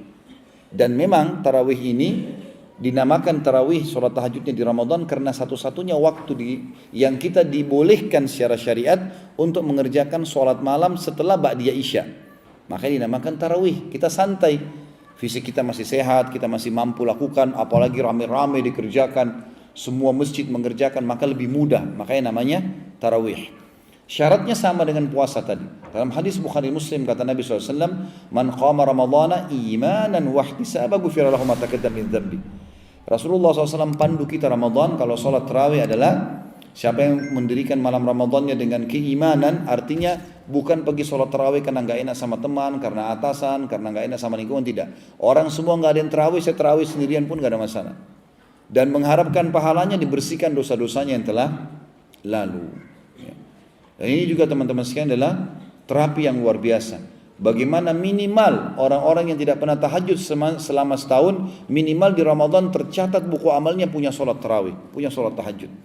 Karena ini sholat yang luar biasa. Aisyah mengatakan dalam hadis Bukhari, janganlah pernah kalian tinggalkan tahajud karena Rasulullah SAW tidak pernah meninggalkannya. Di Ramadan atau di luar Ramadan. Ini garis penting, ini poin penting harus kita ketahui. Dan para ulama salaf, para sahabat dan tabi'in menjadikan malam adalah malam hari dengan tahajudnya adalah sesuatu yang paling mereka rindukan. Sampai seseorang antara mereka pada saat bekerja berkata, semangatlah wahai jiwa, karena sebentar lagi malam hari tiba kau akan bertemu dengan Tuhanmu. Karena kita akan munajat. Pada saat subhanallah tahun lalu saya diundang ke Qatar ini, sempat kami diundang ke Istana Raja dan salaman sama Raja, gitu kan. Kemudian saya sempat waktu itu berpikir akan saya ceritakan ke jemaah di Indonesia kalau sempat ke Qatar dan salaman sama Raja. Waktu saya masuk ke ruangan memang mewah, besar, luas, segala macam istana tersebut, pemeriksaan ketat. Rajanya pun dengan pakaian, dengan gagah dan seterusnya salaman. Setelah itu selesai, orang makan selesai. Lalu saya berpikir, apa manfaatnya saya ketemu Raja ini? Cuma sebuah kebanggaan, salaman, selesai. Oh, saya pernah ketemu Raja Qatar. Hanya sebatas itu. Waktu Raja Salman datang ke Indonesia, sempat banyak beberapa dai ketemu. Ada beberapa jemaah tanya saya, Ustaz Khalid tidak ketemu Raja Salman. Saya bilang, saya alhamdulillah ketemu Raja tiap hari. Mereka kaget, tiap hari? Kan Raja Salman cuma berapa hari di Jakarta. Saya bilang, bukan Raja ini, Malikul Mulk, Raja yang sebenarnya, ya, Allah subhanahu wa ta'ala. Kenapa kita nggak sadar teman-teman? Setiap malam Allah azza wa jalla datang ke rumah kita. Bukan kita yang datang ke istananya Raja. Allah datang ke bumi ke rumah kita lalu bertanya. Ada yang minta ampun, saya maafkan. Ada yang punya hajat, saya penuhi. Ada yang minta tolong, saya tolong. Kenapa kita sia-siakan? Sebagian ulama salaf mengatakan, sungguh jahil sebagian besar dari kaum muslimin mengkhayal bisa mendapatkan rahmat Tuhannya dan masuk ke dalam surga selamat dari neraka, sementara mereka masih sibuk tidur di atas ranjang mereka di malam hari. Artinya boleh kita tidur, tapi itu malam yang luar biasa. Dan dibiasakannya di bulan Ramadan ini terapi buat kita, bangun makan sahur sejam, setengah jam sebelum subuh teman-teman sekalian. Ini adalah waktu yang mustajab doa, sepertiga malam itu. Agar kita nanti setelah Ramadan dipraktikkan ilmu itu, bukan untuk kita tinggalkan. Yang ketiga adalah bersedekah. Sedekah sudah kita tahu. Tentu ada bedanya teman-teman konsep dasarnya kapitalisme dengan Islam. Kapitalis berkata, pangkal kaya menabung. Dan banyak umat Islam yang seperti ini konsepnya. Islam mengatakan sedekah pangkal kaya. Kira-kira ketemu nggak antara nabung sama sedekah? Hah? Mana suaranya? Ketemu nggak kira-kira? Yang satu nyimpan, yang satu suruh keluar. Ketemu nggak kira-kira? Orang Islam yang konsepnya sama ini menabung pangkal kaya seperti orang kapitalis, ya begitu-begitu saja terus rezekinya. Islam mengatakan sedekah pangkal kaya, sedekah royal, keluarkan di jalan Allah akan datang bantuan. Makin besar kita keluarkan, maka makin besar terbuka keran dan tanda kutip dari langit untuk turunnya rezeki itu. Teman-teman kalau mau dapat ikan paus, pakai kapal tanker. Nggak bisa pakai kail kecil. Ini celengan masjid lewat, saya tidak tahu kalau di sini antum ada, mungkin di sini tidak ada celengan masjid. Di Indonesia kan kita masya Allah celengannya, semua masjid ada celengan. Tapi kasih 2.000, 5.000, habis itu minta sama Allah apa? Kesehatan, kekuatan, keturunan, selamat dari neraka, masuk surga. 2.000, bagaimana ini? Mau dapat ikan paus, tapi kailnya kecil, nggak mungkin, dia juga bisa terjatuh di lautan itu, gitu kan? Sedekah ini perlu dikeluarkan teman-teman sekalian, keluarkan sedekah. Praktekkan teori sederhana ini, demi Allah kalau antum praktekin lihat deh bagaimana hasilnya. Kami coba praktekin dalam hidup, luar biasa Allah bukakan pintu. Makin besar kita keluarin, makin besar pintu terbuka. Sudah begitu. Ya. Luar biasa. Setelah kami terapkan coba dalam masalah-masalah kehidupan, coba deh praktekin sedekah ini, sedekah itu. Sekarang teman-teman sekalian dalam hitungan beberapa tahun saja kami di Jakarta, sudah ada alhamdulillah 16 perusahaan yang kami bisa naungi. Itu atas nama saya sendiri. Saya tidak tahu pun dari mana. Tapi saya sangat yakin kena poin itu. Kadang-kadang ada orang miskin di jalan, saya terima amplop ceramah, begitu lewat saya lihat orang susah, kasih langsung, tidak usah buka amplopnya, kasih berapapun jumlahnya terserah dia. Subhanallah, restoran yang saya buka ramai pun pengunjung datang. Allah kasih kuncinya di sana. Tapi kalau selalu 1.000, 2.000, 5.000 ini, ya begitu-begitu terus rezekinya, gitu kan. Sedekah yang besar. Ramadan ini adalah puncaknya sedekah. Rasulullah SAW bersabda, "Afdalus sadaqatu sadaqatu fi Ramadan." Sedekah yang paling afdal yang dikeluarkan di bulan Ramadan. Banyak jenisnya. Saya kasih contoh. Saya tidak tahu di sini tentu sama saja ya, karena di sini rata-rata masya Allah negara kaya banyak, masjid sudah dinaungi oleh pemerintah segala macam. Di Indonesia ini luar biasa dan antum bisa lakukan ini, bisa dikirim uangnya ke Indonesia. Di Ramadan itu banyak sekali masjid yang butuh bantuan. Dan banyak orang di antara kita teman-teman sekalian pada saat Allah mudahkan kakinya datang ke sebuah masjid atau musola, baik di dekat rumahnya atau di pinggir jalan, dan dia temukan masjid itu kerannya bocor, WC-nya kotor, panas, ya, mic-nya rusak atau apalah kekurangan masjid itu, maka yang terjadi kebanyakan kita mencelah rumahnya Allah. Oh, masjid ini kotor, masjid ini tidak bagus, masjid itu mic-nya rusak dan seterusnya. Kalau teman-teman ada tamu datang ke rumah kita lalu dia dapat aib, kursi kita sedikit ada lubangnya, lalu dia hina, kira-kira kita marah gak? Bagaimana dengan rumahnya Allah? Allah menyampaikan kaki kita ke masjid itu, ke musola itu bukan untuk menghina, untuk memberikan kesempatan. Andilmu apa di sini? Daripada kita cuma tahu menghina teman-teman sekalian, keluarkan sedekahnya. Saya tuntun jamaah di Indonesia, ya, semoga Allah ikhlaskan niat kita dalam masalah itu. Saya bilang jemaah sekalian, Bapak Ibu sekarang pergi ke musola dan masjid dekat rumahnya, lihat itu musola, datangin 10-20 menit, datangin, lihat kamar mandinya, kerannya yang rusak ganti. Saya pernah temukan masjid dekat rumah kami di Jakarta Timur, saya masuk kerannya bocor. Saya tanya Pak marbot mesinnya, Pak kenapa? Bocor, kapan? Tadi pagi. Baik, berapa satu keran? 50.000. Kali sekian keran, berapa ongkos keringnya? Sekian. Ini uangnya, silakan. Ini buat Bapak juga sekalian marbotnya dikasih. Udah alhamdulillah, datang sholat setelahnya sudah rapi. Berapa banyak pahala kita dapatkan dari orang wudhu sholat teman-teman sekalian. Dan berapa keran itu? Keramik misalnya, di Indonesia murah sekali. Satu dus 1 meter itu kalau sudah 100.000 itu sudah granit kali. Ya. Di atasnya lagi, kalau keramik ada 50.000. Kamar mandi atau WC di tempat musola dekat rumah kita, berapa luasnya sih? 5 kali 5 meter, 25 meter. Berapa duit yang dibutuhin teman-teman sekalian? Keramik, semen, segala macam, anggap 100.000, ongkos keringnya anggap 300.000 kali 25 meter. Tapi kita 2 tahun atau 3 tahun mungkin kamar itu dipakai, kita panen pahalanya. Sedekah bisa dilakukan. Daripada cuma tahu menghina saja. Kalau minimal tidak ada duit, mungkin cuma sedikit, panggil marbot masjidnya, bersihin WC-nya. Ini saya mau lihat ini bersih ya, beliin obat-obat yang biasa pakai bersihin lantai, kasih duit dia berapa, saya mau tahu ini bersih ya, biarin dimengkilatin sama dia. Itu bisa kita kerjakan. Karpet, beli karpet buat masjid teman-teman sekalian. Kami buat program di yayasan, buat karpet buat masjid. Kenapa kita nggak megahkan rumahnya Allah supaya nyaman? Antum sholat di sini kan nyaman, masjid-masjidnya pakai karpet. Kenapa nggak dibuat di Indonesia? Ada karpet di Indonesia yang murah teman-teman, 27.000 atau 30.000 per meter. Bisa kita beli karpet yang satu masjid. Kalau mau lebih bagus memang mahal, ada sampai 750.000, ada yang 1 juta per meter, tergantung daripada kualitas dari karpetnya. Tapi bisa. Kalaupun tidak, karpet masjid yang sudah ada, coba dicuci, laundrykan, bisa kita lakukan. Banyak hal yang bisa kita lakukan nih. Panas, pasangin AC, berapa sih harga AC? Dan berapa tahun bisa dipakai AC itu garansinya 5 tahun loh. 5 tahun berarti dia umurnya memang sudah 5 tahun menurut perhitungan perusahaan itu sebenarnya. Gitu kan? Bisa 5 tahun dipakai, 5 tahun orang pakai sejuk, baca Quran, per detiknya kita dapat pahala. Orang sholat dan seterusnya. Kenapa tidak dilakukan? Dan sekian banyak hal yang bisa kita lakukan dalam masalah masjid ini. Itu sedekah. Sedekah yang lain teman-teman sekalian. Coba sekarang belum telat tentunya masih Ramadan. Teman-teman transfer uang ke Indonesia. Kasih uang ke kerabat kita terdekat saja. Atau orang tua kita. Cari di tangga dekat rumah. Dan alhamdulillah di Indonesia ini gampang sekali dapat. Gampang sekali. Jadi orang susah. Misalnya ada satu keluarga 5 orang, suami istri dengan 3 orang anak. Tanya, beras yang dipakai berapa kilo satu bulan? 20 kilo misalnya. 20 kilo itu di Indonesia teman-teman harganya 200.000 sampai 300.000 rupiah. 20 kilo. Beras, gula, kopi segala macam beliin. Dia pakai sahur dan buka puasa. Kita panen pahalanya. Berapa harganya itu? Tidak seberapa.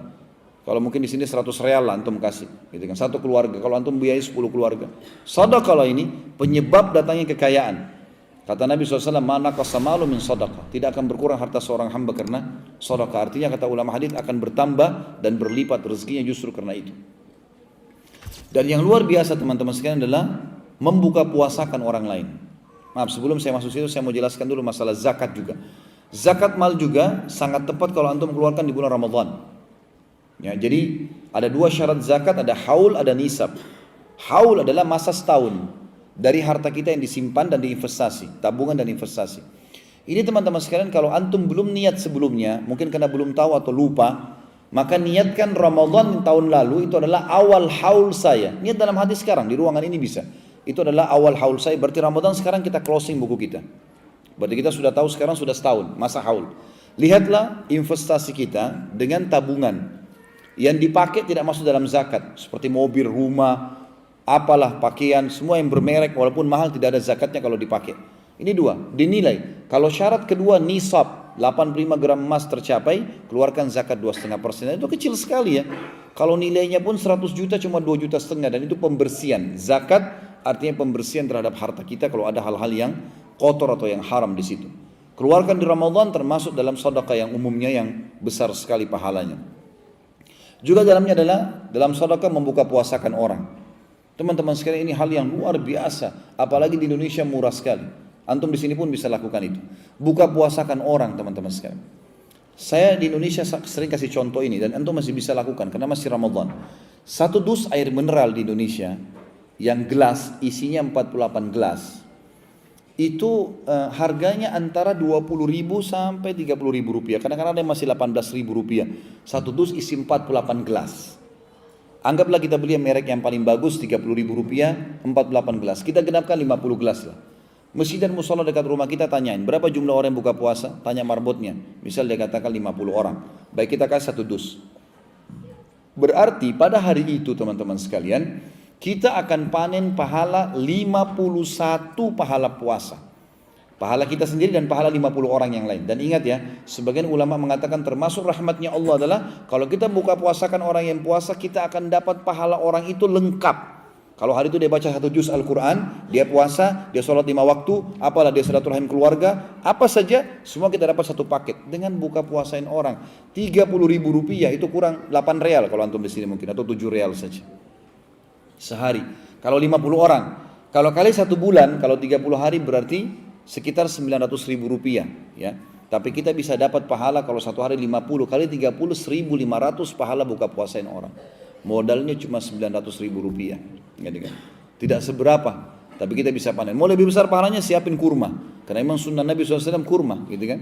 Cukup banyak kurma di Indonesia, ada kurma kalau yang di yayasan kami sebarkan ya, dan itu banyak jemaah yang ikut. Alhamdulillah 1 dus isinya 10 kilo kurma yang cukup bagus, sekitar 500-600 ribu harganya di Indonesia.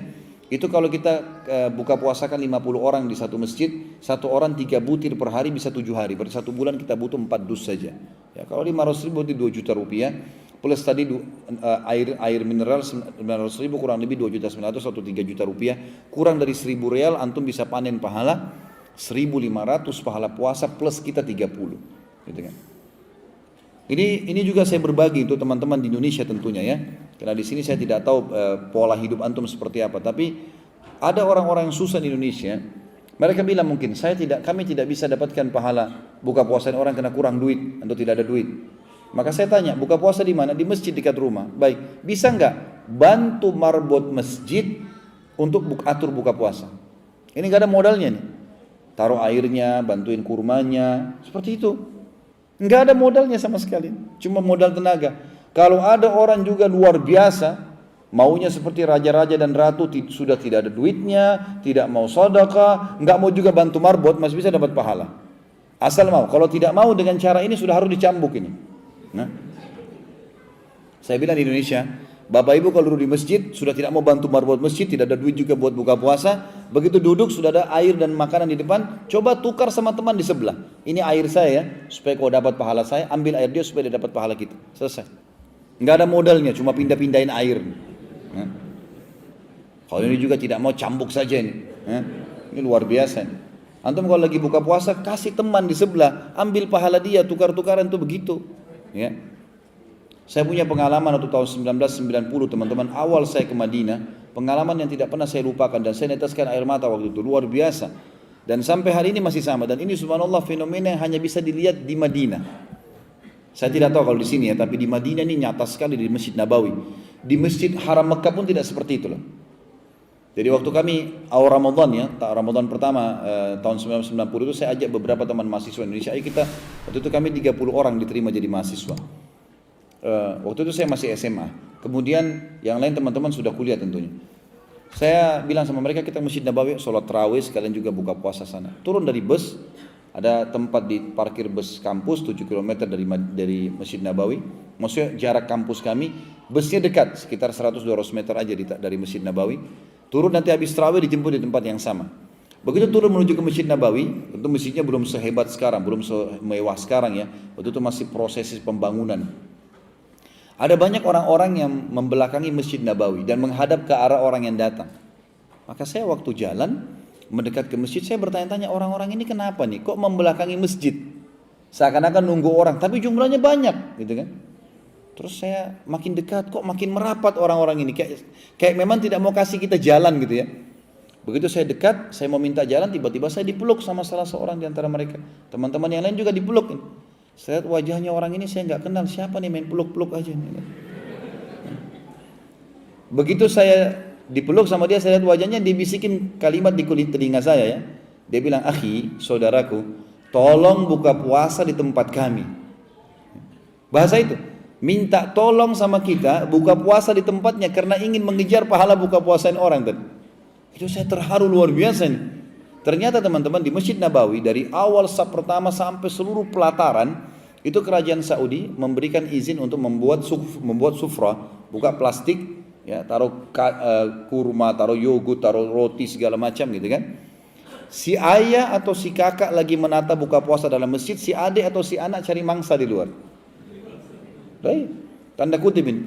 Ini kalau saya bilang iya, tangan saya dipegang sampai ke sufrahnya dia. Duduk, terus dia bilang apa? Jangan pindah ke situ. Di depan ada musuh, ada saingannya nih. Ya.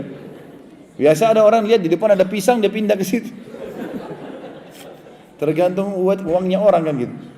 Terus dia bilang sudah tahu sufrah kami ya, besok kalau datang sini buka puasa sini lagi ya. Seperti itu luar biasa ya.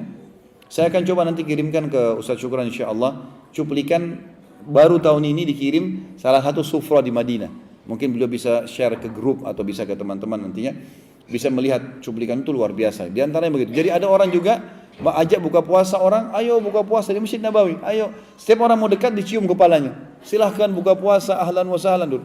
Saking gembiranya dia, setiap orang mau masuk dicium kepalanya, dudukin di situ. Di sufrahnya dia. Saking luar biasa. Saya bilang di Indonesia, teman-teman bandingkan dengan keadaan kita. Kadang-kadang sudah dapat giliran dari RT sama RW ini, ya. Diketuk rumahnya di bel. Sudah tiba giliran sebulan 2 kali. Begitu dibuka, gilirannya Pak, Bu, ya. Dia masih tanya, "Ah, giliran saya?" Seakan-akan aneh dapat giliran dapat pahala kan. Ini enggak boleh terjadi. Blok masjid dekat rumah sebulan dari saya, datangin RT-nya dan tidak usah bilang dari siapa. Selesai. Kan gitu. Maksudnya kesempatan teman-teman sekalian. Ini penting sekali. Kata Nabi SAW, "Man fattara sha'iman kana lahu mithlu ajri sha'imin ghairi an yanqus min ajri sha'imi syai'a." Sampai membuka puasakan orang yang puasa, maka dia akan dapat pahala orang yang dibuka puasakan tanpa mengurangi sedikitpun dari pahala orang yang dibuka puasakan itu. Ini yang ketiga, sedekah. Yang keempat teman-teman sekalian, membaca Al-Quran.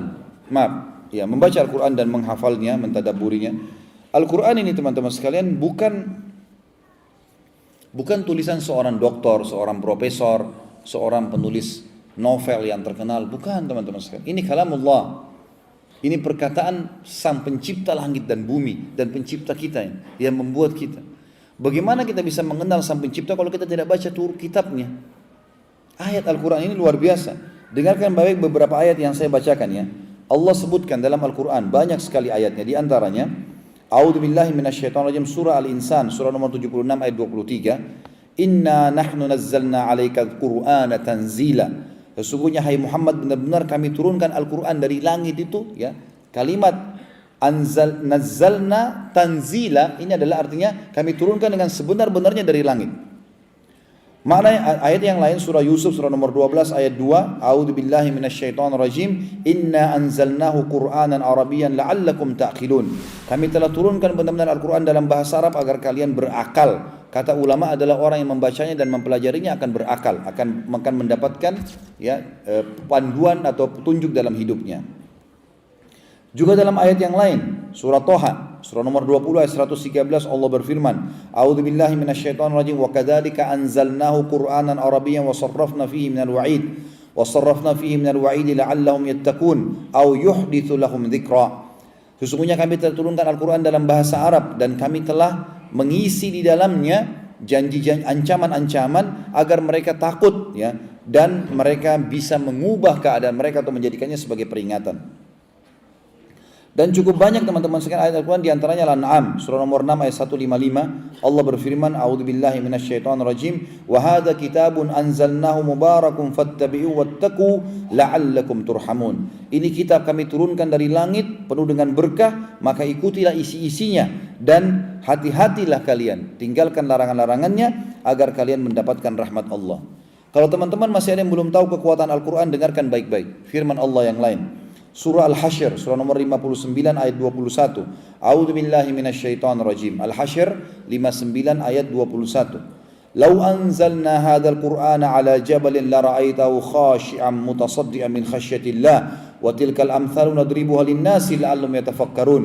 Kalau seandainya Al-Quran ini kami turunkan di atas gunung, maka niscaya kalian akan melihat gunung tersebut tunduk karena khusyuk atau tunduk kepada Allah. Dan itulah perumpamaan kami berikan kepada manusia agar mereka berfikir, Juga dalam surah Ar-Ra'd, surah nomor 13 ayat 31. Ar-Ra'd surah nomor 13 ayat 31 Allah berfirman, A'udzubillahi minasyaitonirrajim, walau anna Qur'anan suyirat bihil jibalu aw qutti'at bihil ardu aw kullima bihil mauta. Al-ayah. Yang artinya kalau ada kitab yang bisa ya meluluhkan gunung-gunung, membelah bumi dan juga mengajak bicara atau membuat orang mati bicara, itu adalah Al-Qur'an.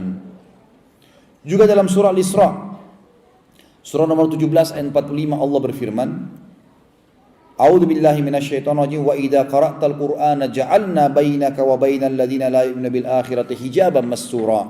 Kalau engkau membaca Al-Qur'an hai Muhammad, dan tentu pengikutnya juga kita termasuk, maka kami jadikan antara engkau dengan orang-orang yang tidak beriman ada penutup sehingga mereka tidak bisa mengganggumu. Juga disebutkan Al-Qur'an bisa menjadi obat bagi orang-orang yang beriman.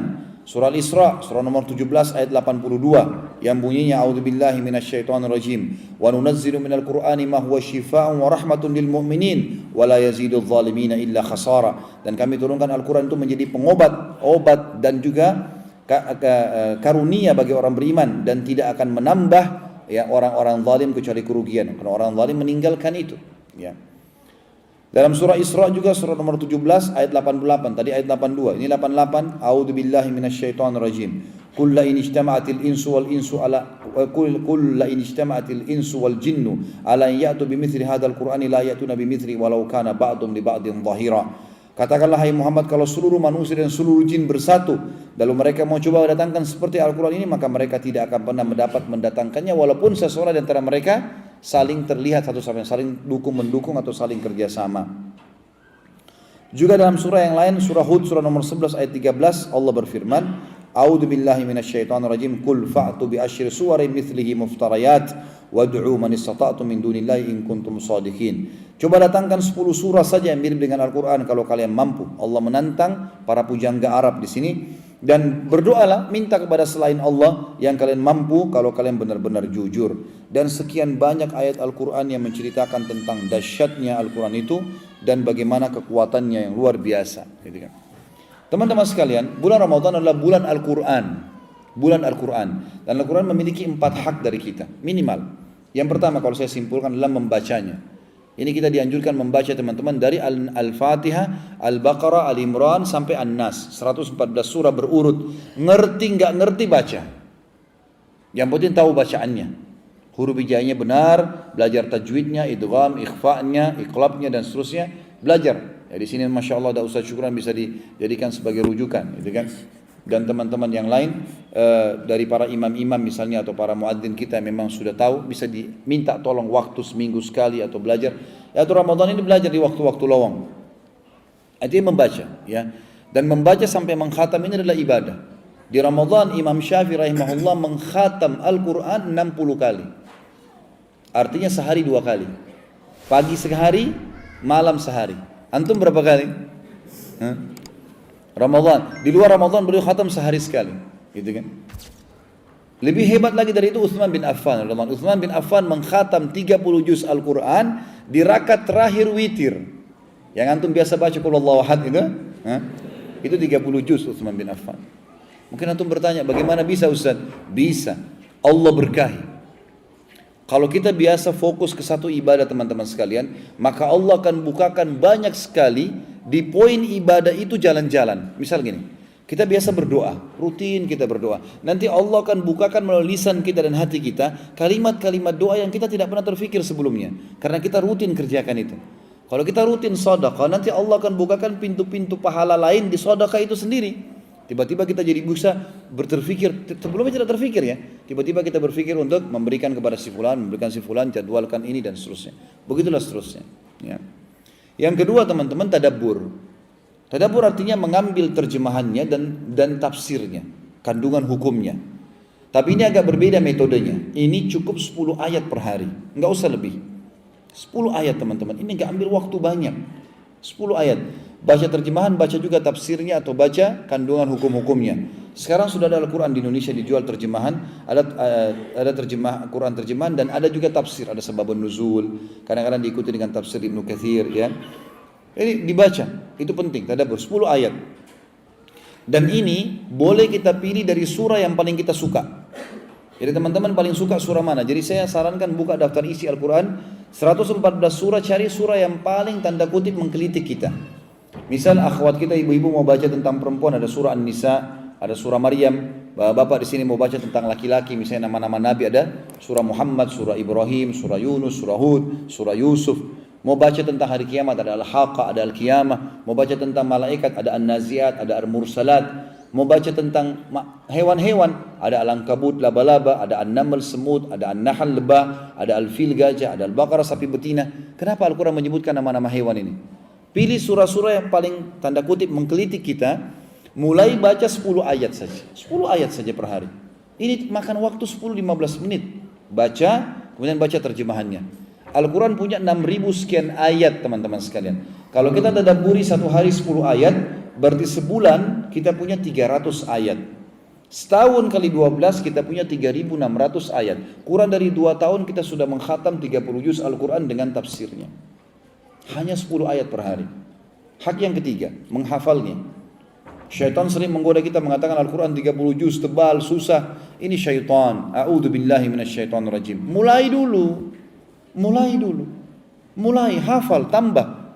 Tidak ada orang hafal 30 juz teman-teman, lupa 30 juz itu enggak ada. Orang lupa sambungan ayat iya. Imam Haram aja sudah hafal dari kecil kadang-kadang lupa kok. Tapi yang dilupa sambungan ayat, tinggal kita lihat lagi habis sholat gitu kan. Hafal, dan metode hafalnya yang paling sederhana. Kalau dari saya triknya ini 10 ayat per hari, sama 10 ayat per hari, nggak usah lebih. Nggak usah baca langsung, hafal langsung satu surah, 10 ayat. Seperti tadabbur tadi, pilih surah yang paling bapak ibu suka. Misal surah Al-Ankabut, laba-laba. Kenapa Allah sebut laba-laba? Saya mau mulai hafal 10 ayat. Dihafal 10 ayat. 10 ayat ini teman-teman kalau antum sholat duha 2 rakaat, 5 ayat di rakaat pertama, 5 ayat di rakaat kedua. Kalau antum sholat 4 rakaat, ulangi lagi. Kalau sholat sampai 8 rakaat, Masya Allah, ulangi setiap sholat. Qobliyah duhur bisa dibaca, ba'diyah duhur bisa dibaca. Kalau ibu-ibu malah di sholat duhurnya karena di rumah bisa dibaca. Kalau satu hari kita baca terus 10 ayat itu, 5 ayat di rakaat pertama, 5 ayat di rakaat kedua, sampai sholat tahajud teman-teman sekalian, sudah dihafal di luar kepala sebenarnya. Ya, 10 ayat. Besok 10 ayat lagi. Kalau kita lakukan ini, sebulan kita punya 300 ayat. Kalau kita pilih surah yang 30 ayat, kita punya 10 surah tambahan. Kalau 1 tahun, 3.600 ayat, kurang dari 2 tahun antum sudah hafal Al-Quran. Yang penting penyakit al-malas dihilangkan. Ini penyakit yang na'udzubillahi minasyaitonirrajim. Penyakit yang luar biasa. Malas, ya. Tidak mau memulainya. Dalam pepatah bisa dikatakan jarrib ta'rif. Coba kau akan tahu. Kau tidak pernah coba bagaimana caranya. Belum hafal sudah katakan saya nggak bisa. Itu nggak mungkin. Ya. Harus kita bisa. Otak manusia teman-teman, urat saraf kita diteliti oleh sebagian ilmuwan. Saya pernah lihat sendiri cuplikan penelitiannya. Itu urat saraf kita, satu urat saraf manusia cukup untuk menampung semua buku yang pernah dikarang oleh manusia. Apalagi kita punya miliaran urat saraf ini. Luar biasa. Di otak manusia ini ada sesuatu, ada seperti urat saraf agak tebal, ya, diberikan gambaran itu di tengah otak. Itu bisa seperti memori, bisa menampung teman-teman sekalian, kalau saya tidak salah 300 tahun film diputar non-stop. 300 tahun. Jadi kita tidak kehabisan memori sebenarnya. Itu syaitan saja. Jangankan Al-Quran, semua buku kita bisa hafal. Jadi coba mulai, gitu kan? Mulai, ini hafal, penting. Kemudian teman-teman sekalian yang keempat adalah mengamalkan isinya. Ini haknya Al-Quran. Ini harus diberikan. Dan bulan Ramadan adalah bulan kesempatan untuk itu. Yang belum bisa baca, belajar baca. Yang sudah bisa baca, alhamdulillah mengkhatamnya, kemudian menghafalnya, mentadabburinya adalah sesuatu yang bisa dilakukan. Mulai dulu. Pasti akan ada hasil, menjadda wajad. Siapa yang berusaha dia akan mendapatkan. Ya. Yang keempat teman-teman sekalian, di bulan Ramadan, setelah puasa, setelah tarawih, setelah sedekah, setelah baca Al-Quran, yang keempat, yang kelima sekarang ya. Yang kelima adalah beritikaf. Itikaf artinya mengikat diri di masjid, khusus untuk Allah pada saat itu. HP sudah dilepas, semua kesibukan dunia buang di luar masjid. Saudara masjid cuma tahu berdoa, berzikir, baca Quran, sholat, sujud kepada Allah. Itu saja. Di luar Ramadan dianjurkan itikaf minimal mengikat 2 waktu sholat. Misalnya duhur ke asar, maghrib ke isya. Di sini antum kalau pulang kerja masuk masjid duduklah sebentar. Apalagi maghrib isya waktu yang pendek, gitu kan? Tunggu waktu itu teman-teman. Kata Nabi SAW dalam sebuah hadis Bukhari, kalau seseorang bila sholat, ya, dan dia menunggu sholat setelahnya tidak ada yang menghalanginya untuk pulang ke rumahnya kecuali karena nunggu sholat itu, maka dicatat antara 2 sholat itu dia sedang sholat sepanjang itu. Jadi seperti kita non-stop sholat terus. Ini kan. Kalau di Ramadan teman-teman dianjurkan minimal 1 malam, dan itu dianjurkan di 10 terakhir Ramadan. Maksimalnya 10 malam berturut-turut. Puasa 19 sudah masuk masjid, nginap di masjid tidak keluar kecuali setelah sholat Idul Fitri. Tapi kalau ini tidak bisa dilakukan, minimal antum cari malam-malam ganjil. Dan akhwat juga bisa, bukan tidak boleh. Disebutkan dalam riwayat Bukhari kalau ummahatil mu'minin Aisyah, Hafsah dan ummahat yang lain radhiyallahu anhunna itu beritikaf setelah meninggalnya Nabi SAW. Yang penting itu ada syaratnya. Tidak boleh ada fitnah, masjidnya aman, bukan jarak safar, ya. Izin sama orang tuanya kalau mau nikah, kalau sama suaminya kalau sudah menikah dan seterusnya. Ada syarat-syarat tertentu. Aman dari fitnah karena dia tidur nanti harus ada hijab segala macam aman. Kalau tidak nggak boleh sama sekali. Tapi saya pernah lakukan di Indonesia. Saya pernah lakukan dengan istri saya sama anak-anak karena masjid yang paling dekat dengan saya ada masjid besar ya di dekat rumah. Saya keluar habis maghrib, kemudian bawa termos, ada tehnya, ada bawa makanan segala macam. Tiba di masjid itu menjelang azan isya. Kami sholat isya dan di situ ternyata banyak sekali. Kita bawa permadani kecil, keluarga-keluarga banyak gitu. Masjid memang sudah disiapin untuk orang itikaf. Di malam-malam ganjil, kalau tidak bisa 10 malam berturut-turut, sholat isya berjamaah, sholat tarawih, sholat tarawih baca Al-Quran, ngobrol sama keluarga nggak ada masalah, ceritakan kepada anak-anak kisah Nabi, kisah para sahabat. Kamu istirahat juga boleh. Jam 1 malam biasanya ada tahajud sampai jam 3. Makan sahur habis subuh bisa pulang ke rumah. Bisa dilakukan, gitu kan? Kalau di sini mungkin ada masjid disiapin begitu luar biasa, antum bisa pakai di waktu itikaf, ya, di waktu malam ganjil, apalagi malam 27. Kalau Ubay bin Ka'ab radhiyallahu anhu sahabat Nabi yang mulia bersumpah kalau Lailatul Qadar terjadi di malam 27. Tapi yang jelas para ulama mengatakan terjadinya di malam-malam ganjil. Karena Rasulullah SAW bersabda, kejar Lailatul Qadar itu di malam-malam ganjil di 10 terakhir Ramadan. Dan riwayat Bukhari juga Aisyah berkata radhiyallahu anha, kalau tiba 10 terakhir Ramadan, Rasulullah SAW lebih mengeraskan ikatan sarungnya. Kemudian teman-teman sekalian, masuk setelahnya yang ke-6 adalah coba menunggu sholat habis subuh sampai terbit matahari atau syuruk. Mungkin ini teman-teman sudah ada yang sering lakukan ya. Tapi ini kalau yang belum lakukan bisa terapi di Ramadan. Sebagaimana sabda Nabi SAW, dan ini disahihkan oleh Syekh Albani rahimahullah dalam masalah hadis ini. Siapa yang sholat subuh berjamaah di masjid kemudian dia duduk berzikir. Mana berzikir bisa hadiri majelis ilmu, bisa baca Quran, bisa baca zikir pagi sore, atau saling menasihatin sama muslim, atau berbicara hal-hal yang tidak berbau maksiat, bisa masuk di dalamnya. Sampai terbit matahari di waktu syuruk, lalu kemudian dia sholat 2 rakaat. Ulama berselisih pendapat, ada yang mengatakan ini dinamakan sholat syuruk, ada yang mengatakan sholat duha. Ya. Intinya dia sholat 2 rakaat, maka pahalanya sama dengan haji dan umrah, sempurna. Dia akan diberikan pahala itu oleh Allah Subhanahu Wa Taala. Jadi tiap hari kita bisa dapat pahala haji dan umrah asal kita lakukan perbuatan ini. Kalau antum sibuk benar-benar, sekali lagi cari hari liburnya. Hari libur kita lakukan, luangkan waktu ya. Tadi saya minta kepada Ustaz Syukran masalah jadwal sholat. Kalau saya tidak salah syuruk jam berapa tadi? Jam 4 ya? Hah? 4.43. Ya kurang lebih lah 4.43. Ya, kalau subuh kita anggap sholatnya jam 3 kali ya. Jam 3. Kurang lebih sejam lah. Umumnya biasa sejam itu. Sejam 10 menit biasanya begitu ya. Selanjutnya yang ketujuh teman-teman sekalian, dan ini saya sangat anjurkan. Terutama teman-teman sudah dekat sekali dengan Saudi. Umrah Ramadan. Yang ketujuh adalah ibadah yang dianjurkan umrah di bulan Ramadan. Ini setiap Ramadan pergi teman-teman sekalian. Ya, kalau haji mungkin antum tadi saya sempat tanya Akh Salim, katanya di sini harus daftar dulu kan gitu. Kalau haji baiklah. Sekarang umrah. Kalau teman-teman sibuk betul, TikTok saja, pergi umrah bisa balik lagi kok. Apalagi dekat sekali gitu kan. Itu luar biasa pahalanya. Pahalanya sama dengan ibadah haji. Rasulullah SAW bersabda, umratu fi Ramadan ta'dilu hajjah. Riwayat lain adalah ditambah dengan hajjatan ma'i. Umrah di bulan Ramadan sama dengan pahala haji. Riwayat lain sama dengan haji bersamaku. 6 hari haji, tanggal 8 sampai 13 Zulhijjah, bisa didapatkan pahalanya dengan 2 atau 3 jam umrah Ramadan. Ya, ini bisa dilakukan luar biasa. Kalau di Indonesia saya bisa lakukan program itu. Saya pernah buatkan beberapa pejabat kita, karena sangat sibuk. Saya bilang umrah Ramadan Pak, jangan tidak umrah. Saya sibuk kerja, baik, ada solusinya. Berangkat kalau dari Indonesia ya, ada pesawat Garuda atau Saudia jam 11 pagi berangkat.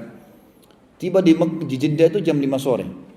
Keluar dengan imigrasi kurang lebih Isya, jam setengah 9 malam atau jam 8 malam keluar. Tiba di Mekah masih bisa dapat tarawih. Umrah malam itu. Nginap hari Sabtu sholat di Mekah. Duhur dan Asar jamak, qasar takdim, berangkat ke Madinah. Insya Allah tiba sebelum Maghrib, Isya, tarawih sampai subuh sholat lagi di Madinah. Hari Ahad sudah bisa pulang ke Indonesia. Kalau mau. Kalau buru-buru pun tidak bisa ke Madinah, maka minimal sudah lakukan umrahnya. Ini kalau betul-betul padat sekali jadwalnya. Berangkat umrah, apalagi antum di sini dekat sekali. Kalau Indonesia aja bisa, bagaimana antum di sini? Umrah teman-teman sekalian. Itu ibadah haji. Dan ingat, haji dan umrah sebab kekayaan. Renungi baik-baik hadis Baihaqi. Rasulullah SAW bersabda, umrah dan haji yang dikerjakan secara berkesinambungan, rutin, akan menghilangkan kesusahan hidup. Kata ulama hadis, penyakit, masalah, kesedihan, gundah, gelisah, dan kemiskinan. Sebagaimana api menghilangkan karat dari besi. Itu hadis sahih, riwayat Baihaqi dan juga diriwayatkan oleh Tabarani. Jadi hadis ini harus diramalkan teman-teman sekalian. Tidak ada orang pulang umrah, pulang haji itu miskin, tidak ada. Jadi jangan khawatir. Kalau antum bertanya, ada saya mau nabung uang dengan umrah, mana yang saya lakukan? Saya katakan umrah. Luar biasa. Saya pernah berbicara sama satu jemaah saya umrah dari Indonesia. Waktu itu kami umrah, kebetulan bintang 5, biayanya sekitar 35 juta. Orang ini juga Masya Allah orang mampu. Saya pulang sholat duhur bersama beliau dari Masjid Haram Mekah. Habis makan siang, waktu itu bukan Ramadan tentunya. Kemudian saya masuk kamar hotel, lalu saya bicara sama dia, Pak, mau nggak saya hitungkan pahala yang Bapak dapatkan? Dia bilang, bisa begitu Ustaz. Saya bilang, yang ada dalilnya saja. Baik, saya mau, dia bilang. Baik, Bapak bayar berapa umrahnya? 35 juta. Mahal nggak Pak? Ya sedang, karena beliau orang mampu. Saya bilang tadi kita sholat di Masjid Haram Mekah ini, sudah tahu nggak hadisnya Pak? Ada hadis yang berbunyi, sholat di Masjid Haram Mekah pahalanya sama dengan 100.000 sholat dibandingkan tempat lain. Kalau kita hitung ini 100.000 adalah hari, karena kan sholat duhur cuma sekali sehari, sholat asar cuma sekali sehari. Sebagian ulama mengatakan 100.000 ini bukan cuma 100.000 kali lipat, tapi 100.000 hari. Kalau 100.000 hari teman-teman, angka 100.000 dibagi pakai kalkulator jumlah hari 1 tahun 365 hari, akan keluar angka 274 tahun. 274 tahun. Jadi sholat di Masjid Haram Mekah, kalau kita hitung dalam jumlah hari, satu sholat sama dengan 274 tahun di sini atau di Indonesia. Itu kalau sendiri. Kalau berjamaah bagaimana? Hadits Nabi SAW. Sholat seseorang di antara kalian di rumahnya, di masjidnya, di pasarnya, di rumahnya, di pasarnya, dan di masjidnya, banding masjidnya adalah 25 kali lipat. Kalau 274 tahun dikali 25, 6.510 tahun. Kalau antum bagi dengan uang antum keluarkan, tidak ada nilainya sama sekali. Berapa sih? Padahal sudah masuk include tiket, hotel, transportasi, makan dan seterusnya. Ada hadis yang lain, sholat sendiri dibandingkan sholat berjamaah, bandingannya 27 derajat. Perhatikan kalimat 25 kali lipat tadi beda dengan 27 derajat. Kata Ibnu Abbas radhiyallahu anhu, 27 derajat adalah 1 derajatnya nanti di surga. Perbedaannya itu antara satu jarak dengan jarak yang lain. Derajat ini 500 tahun. Berarti perbedaan sholat sendiri dengan berjamaah 12.000 tahun. Itu luar biasa itu. Di Masjid Haram itu. Kenapa nggak pergi ke sana teman-teman? Pahalanya besar. Uang yang kita keluarkan sedekah. Umrohnya sama dengan ibadah haji. Apa alasan lagi tidak mau pergi? Gitu kan? Sangat mudah. Ini penyakit yang harus dihilangkan. Selalu bermalas-malasan, selalu mengikuti syaitan, tidak mau, ini harus dilawan. Ya. Yang kedelapan, mengejar Lailatul Qadar teman-teman sekalian. Tentu ini sudah masyhur tadi, mirip dengan itikaf tadi ya. Tapi anggap kalau orang tidak itikaf, akhwat kita misalnya ada yang berhalangan, haid, tidak bisa, nifas. Tentu akhwat kita yang berhalangan, akhwat di atas sana, kalau lagi berhalangan, maka yang anda tinggalkan yang dilarang saja. Sholat, puasa, menyentuh mushaf dengan tangan secara langsung, kan gitu. Tapi sedekah, mengulangi hafalan Quran, apalagi sekarang Syekh Jibrin telah mengeluarkan fatwa yang masyhur, ya, dan kalau saya salah juga Syekh Utsaimin menyebutkan masalah itu tentang bolehnya program Al-Quran di HP tidak dihitung Al-Quran, tapi dia dihitung HP. Maka bisa orang haid membacanya. Ini kemudahan dari Allah SWT. Yang tadinya kalau mushaf mereka tidak bisa. Tapi yang lain silakan, wudu sebelum tidur, ya terus lakukan, buka puasakan orang, semua dikerjakan. Lailatul Qadar terjadi di malam-malam ganjil Ramadan, dan kita sudah tahu dalam surah Al-Qadr. Qadar artinya kemuliaan. A'udzu billahi minasyaitonir rajim. Inna anzalnahu fi lailatul qadar. Sesungguhnya kami turunkan Al-Qur'an itu pada malam kemuliaan. Wa ma adraka ma lailatul qadar? Apakah kalian tahu apa itu malam kemuliaan? Lailatul qadri khairum min alfi syahr.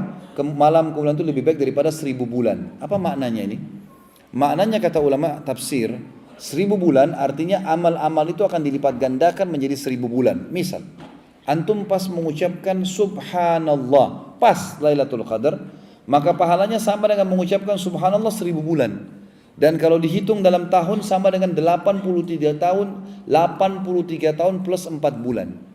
Kita sedekah, misalnya di sini antum 10 real, 20 real, 100 real, 1000 real, sama dengan disedekahkan itu 1000 bulan atau 83 tahun. Apa saja, buka puasain orang, apa saja semua pahalanya sama dengan itu. Tambah lagi Allah mengatakan tanazzalul malaikatu waruhu fiha bi'izni rabbihim min kulli amr. Pada malam itu turun Jibril bersama malaikat-malaikat yang lain untuk membawa seluruh perkara yang Allah perintahkan. Kata ulama tafsir, yang dimaksud adalah seluruh perkara setahun, keselamatannya, berkahnya, rezekinya, gitu kan? Salamun hiya hatta matla'il fajr. Itu malaikat semua akan nunggu sampai terbitnya matahari, artinya sampai subuh. Jadi kita punya kesempatan sepanjang malam untuk memohon itu. Yang sangat dianjurkan dua pada saat Lailatul Qadar. Yang pertama sholat malam tahajudnya. Sholat tahajudnya di malam hari. Makanya biasanya masjid-masjid itu ada tarawih, ada juga tahajud dilakukan, gitu kan? Dan perlu digarisbawahi teman-teman sekalian, sholat malam ini pendapat yang paling kuat adalah tidak ada jumlah rakaat tertentunya. Itu pendapat yang paling rajih sebenarnya. Karena hadis Nabi SAW, qiyamul lail mathna, salat malam 2 rakaat ini menandakan tidak ada batasnya. Dalam Syiar Alam Nubala disebutkan Imam Ahmad rahimahullah salat malam 300 rakaat. Dan di akhir hidup beliau pada saat beliau sudah lemah sekali, beliau mengurangi jadi 150 rakaat. Gitu kan.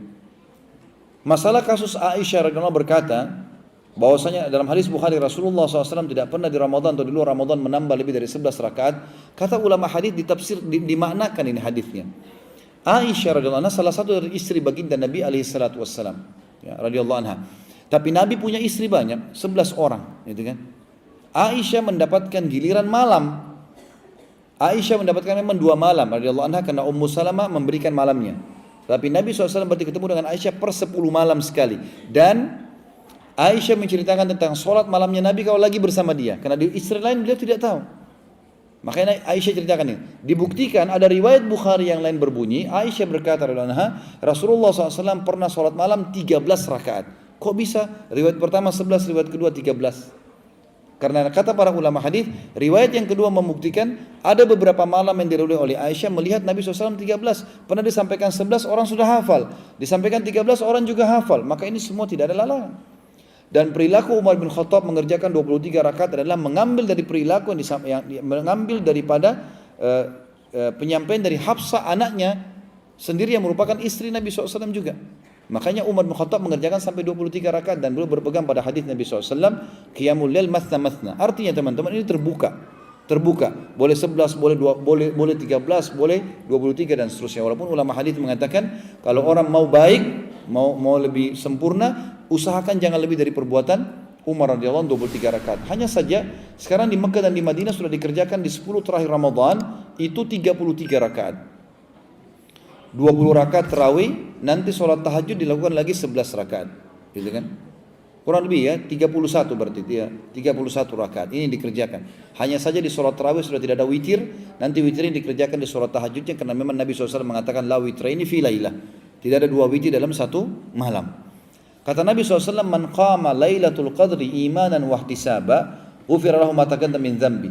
Siapa yang mendirikan tahajud malam, sholat di malam Lailatul Qadar, maka diampuni dosa. Karena keimanan dan mengharapkan pahalanya, diampuni dosa-dosanya yang telah lalu. Ini amal yang pertama, kita dirikan sholat malam. Tentu semua ibadah dianjurkan ya, karena dilipat gandakan sampai 1000 bulan. Yang kedua, jangan pernah luputkan ucapan kita, karena semua kita pasti akan lalui Lailatul Qadar selama kita hidup. Karena Lailatul Qadar adalah malam-malam dari malam-malam akhir Ramadan, semua kita pasti akan lalui. Maka teman-teman sekalian, riwayat yang lain, riwayat sahih disebutkan Aisyah berkata radhiyallahu anha, ya Rasulullah, apa yang saya ucapkan kalau saya dapatkan malam itu? Kata Nabi SAW, ucapkan Allahumma innaka afuun tuhibbul afwa fa'fu anni. Ya Allah, kau pemaaf dan aku suka memaafkan, maka maafkanlah aku. Kata para ulama hadis, kenapa doa ini yang Rasulullah SAW pandu? Maknanya adalah, ya Allah maafkanlah dosa-dosaku ya 1000 bulan, baik itu ke belakang atau ke depan. Bisa makna seperti itu. Jadi maknanya luar biasa. Kalau dosa-dosa kita tidak sampai 83 tahun ke depan, maka bisa berganti menjadi pahala yang besar karena tidak dipakai untuk membersihkan dosa-dosa. Ya, itu maknanya. Jadi teman-teman sekalian, ini saran saya dan sedikit saya memaksa ini. Saya tidak tahu di sini poin antum, tapi kalau di Indonesia saya katakan itu karena di Indonesia ini sering terjadi. Beli baju lebaran sekarang. Jangan beli di 10 terakhir Ramadan. 10 terakhir Ramadan nginap di masjid, bukan di pasar, bukan di mall. Menjelang lebaran tukang jahit banyak tutup. Harga sudah mahal. Modelnya biasa sudah habis. Sekarang enak, lapang, lowong. Apalagi sebelum Idul Fitri. Kalau di Indonesia saya bilang, kalau bapak ibu takut baju lebarannya dipakai, taruh di hanger tulis baju lebaran. Nggak bakal dipakai itu. Kalau masalah diskon teman-teman sekalian, itu diskon sampai hari kiamat nggak bakal habis. Selama ada pasar ada diskon. Kalau pernah lihat di Indonesia, ada toko-toko sudah 5 tahun dia buka, 5 tahun 70% tertulis terus. Nggak pernah dicabut-cabut spanduknya. Selama ada pasar ada diskon, nggak pernah habis. Jadi nggak usah terpengaruh dengan masalah itu. Karena 10 terakhir Ramadan saatnya kita i'tikaf, mengikat diri di masjid teman-teman. Bukan habisin waktu dengan hal sia-sia. Yang kesembilan teman-teman adalah memperbanyak amal saleh. Memperbanyak istighfar, doa, ya, terutama di waktu-waktu yang sangat ditekankan. Seperti misalnya doa. Tentu kita kalau puasa ada hadis umum global dari riwayat Imam Ahmad berbunyi, sesungguhnya bagi orang yang puasa ada doa yang tidak doa orang yang puasa tidak ditolak, begitu, tidak tertolak. Ada riwayat lain yang mengatakan sesungguhnya orang yang puasa memiliki doa yang mustajab di saat dia buka puasa. Gitu kan? Tapi anjuran para ulama adalah bagaimana dia dia mulai berdoa kayak kita sebentar habis asar, gitu kan? Maaf, kayak tadi ini, kayak waktu ini sekarang, habis asar sampai menjelang buka puasa, ini waktu-waktu yang luar biasa untuk berdoa kepada Allah Subhanahu Wa Taala. Kalau pada saat sudah terdengar azan ini terbalik, kita harus segera baca Bismillah, kemudian konsumsi makanan kita, baik itu air putih atau kurma, sunnahnya kurma atau air putih, ini kan kita mulainya, kemudian kita membaca Zahabat Zama, Wabtalatil Uruq, wa Thabatal Ajr insyaallah.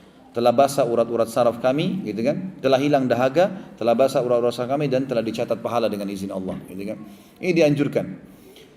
Maka kita dianjurkan segera buka puasa. Bukan saatnya lagi memperbanyak doa pada saat itu. Karena ada sebagian orang di Indonesia sudah azan berdoa dulu sampai terlambat 10 menit, 15 menit, ini keliru, ya. Mestinya kita berdoa sebelumnya, pada saat sudah azan kita harus segera buka puasa. Sabda Nabi SAW, manusia masih dalam keadaan sehat dan juga memanen pahala yang banyak selama mereka menerlambatkan sahur sampai menjelang azan subuh dan mereka menyegerakan buka puasa. Ya, ini penting. Kemudian di waktu-waktu sahur teman-teman sekalian perbanyak istighfar, bertobat kepada Allah SWT. Karena Allah SWT berfirman, A'udzubillahi minasyaitonirrajim wa bil ashari hum yastaghfirun. Dan di waktu suhar atau waktu subuh tadi menjelang subuh itu, di waktu orang makan sahur, di waktu orang sholat tahajud, mereka banyak beristighfar kepada Allah karena Allah akan memaafkan dosa-dosa. Dimaafkan dosa artinya apa? Bersih dari semua kesalahan dan akan dimulai hidupnya baru lagi. Ini yang sangat dianjurkan tentunya.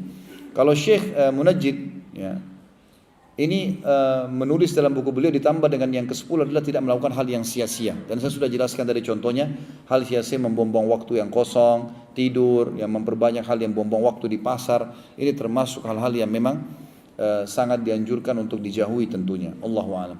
Jadi ini teman-teman sekalian yang bisa kita sampaikan dalam pertemuan sekarang tentang masalah Ramadan bersama Rasulullah SAW, tentang apa yang beliau sampaikan berhubungan dengan sambutan Ramadan, tentang penelitian medis masalah kesehatan Ramadan atau puasa, kemudian 10 amal yang sangat dianjurkan oleh baginda Nabi SAW dan beliau sendiri tentu mempraktekkan masalah itu. Kita berdoa kepada Allah SWT semoga majlis kita diberkahi olehnya dan dijadikan sebagai tambahan amal kita pada hari kiamat, dan semoga seluruh dosa yang pernah kita kerjakan dimaafkan dan diganti dengan kemakmurannya menjadi pahala. Dan semoga yang sakit diangkat penyakitnya, yang tidak hutang dilunasi hutangnya, yang sedang menghadapi masalah apapun diangkat oleh Sang Pencipta Allah dan diberkahi sisa umur kita ini dengan amal saleh. Dan kita mendoakan agar negara kita menjadi negara yang aman, tentram, damai, dan seluruh wilayah diberikan pemimpin muslim yang adil yang kembali kepada Al-Quran dan Sunnah, dan semoga perselisihan umat Islam di Indonesia bisa diangkat dan disatukan di bawah naungan ukhuwah Islamiyah. Siapapun yang berusaha untuk menyakiti kaum muslimin atau menghina Islam atau mengatur tipu daya untuk kaum muslimin, semua dikembalikan kepada pelakunya masing-masing. Dan semoga Allah menyatukan kita semua di surga firdausnya tanpa hisab, menasabkan kita di majlis ilmu yang mulia ini. Kalau benar dari Allah, kalau salah dari saya mohon dimaafkan. Subhanakallahumma bihamdika asyhadu an la ilaha illa anta astaghfiruka wa atubu ilaik. Wassalamualaikum warahmatullahi wabarakatuh.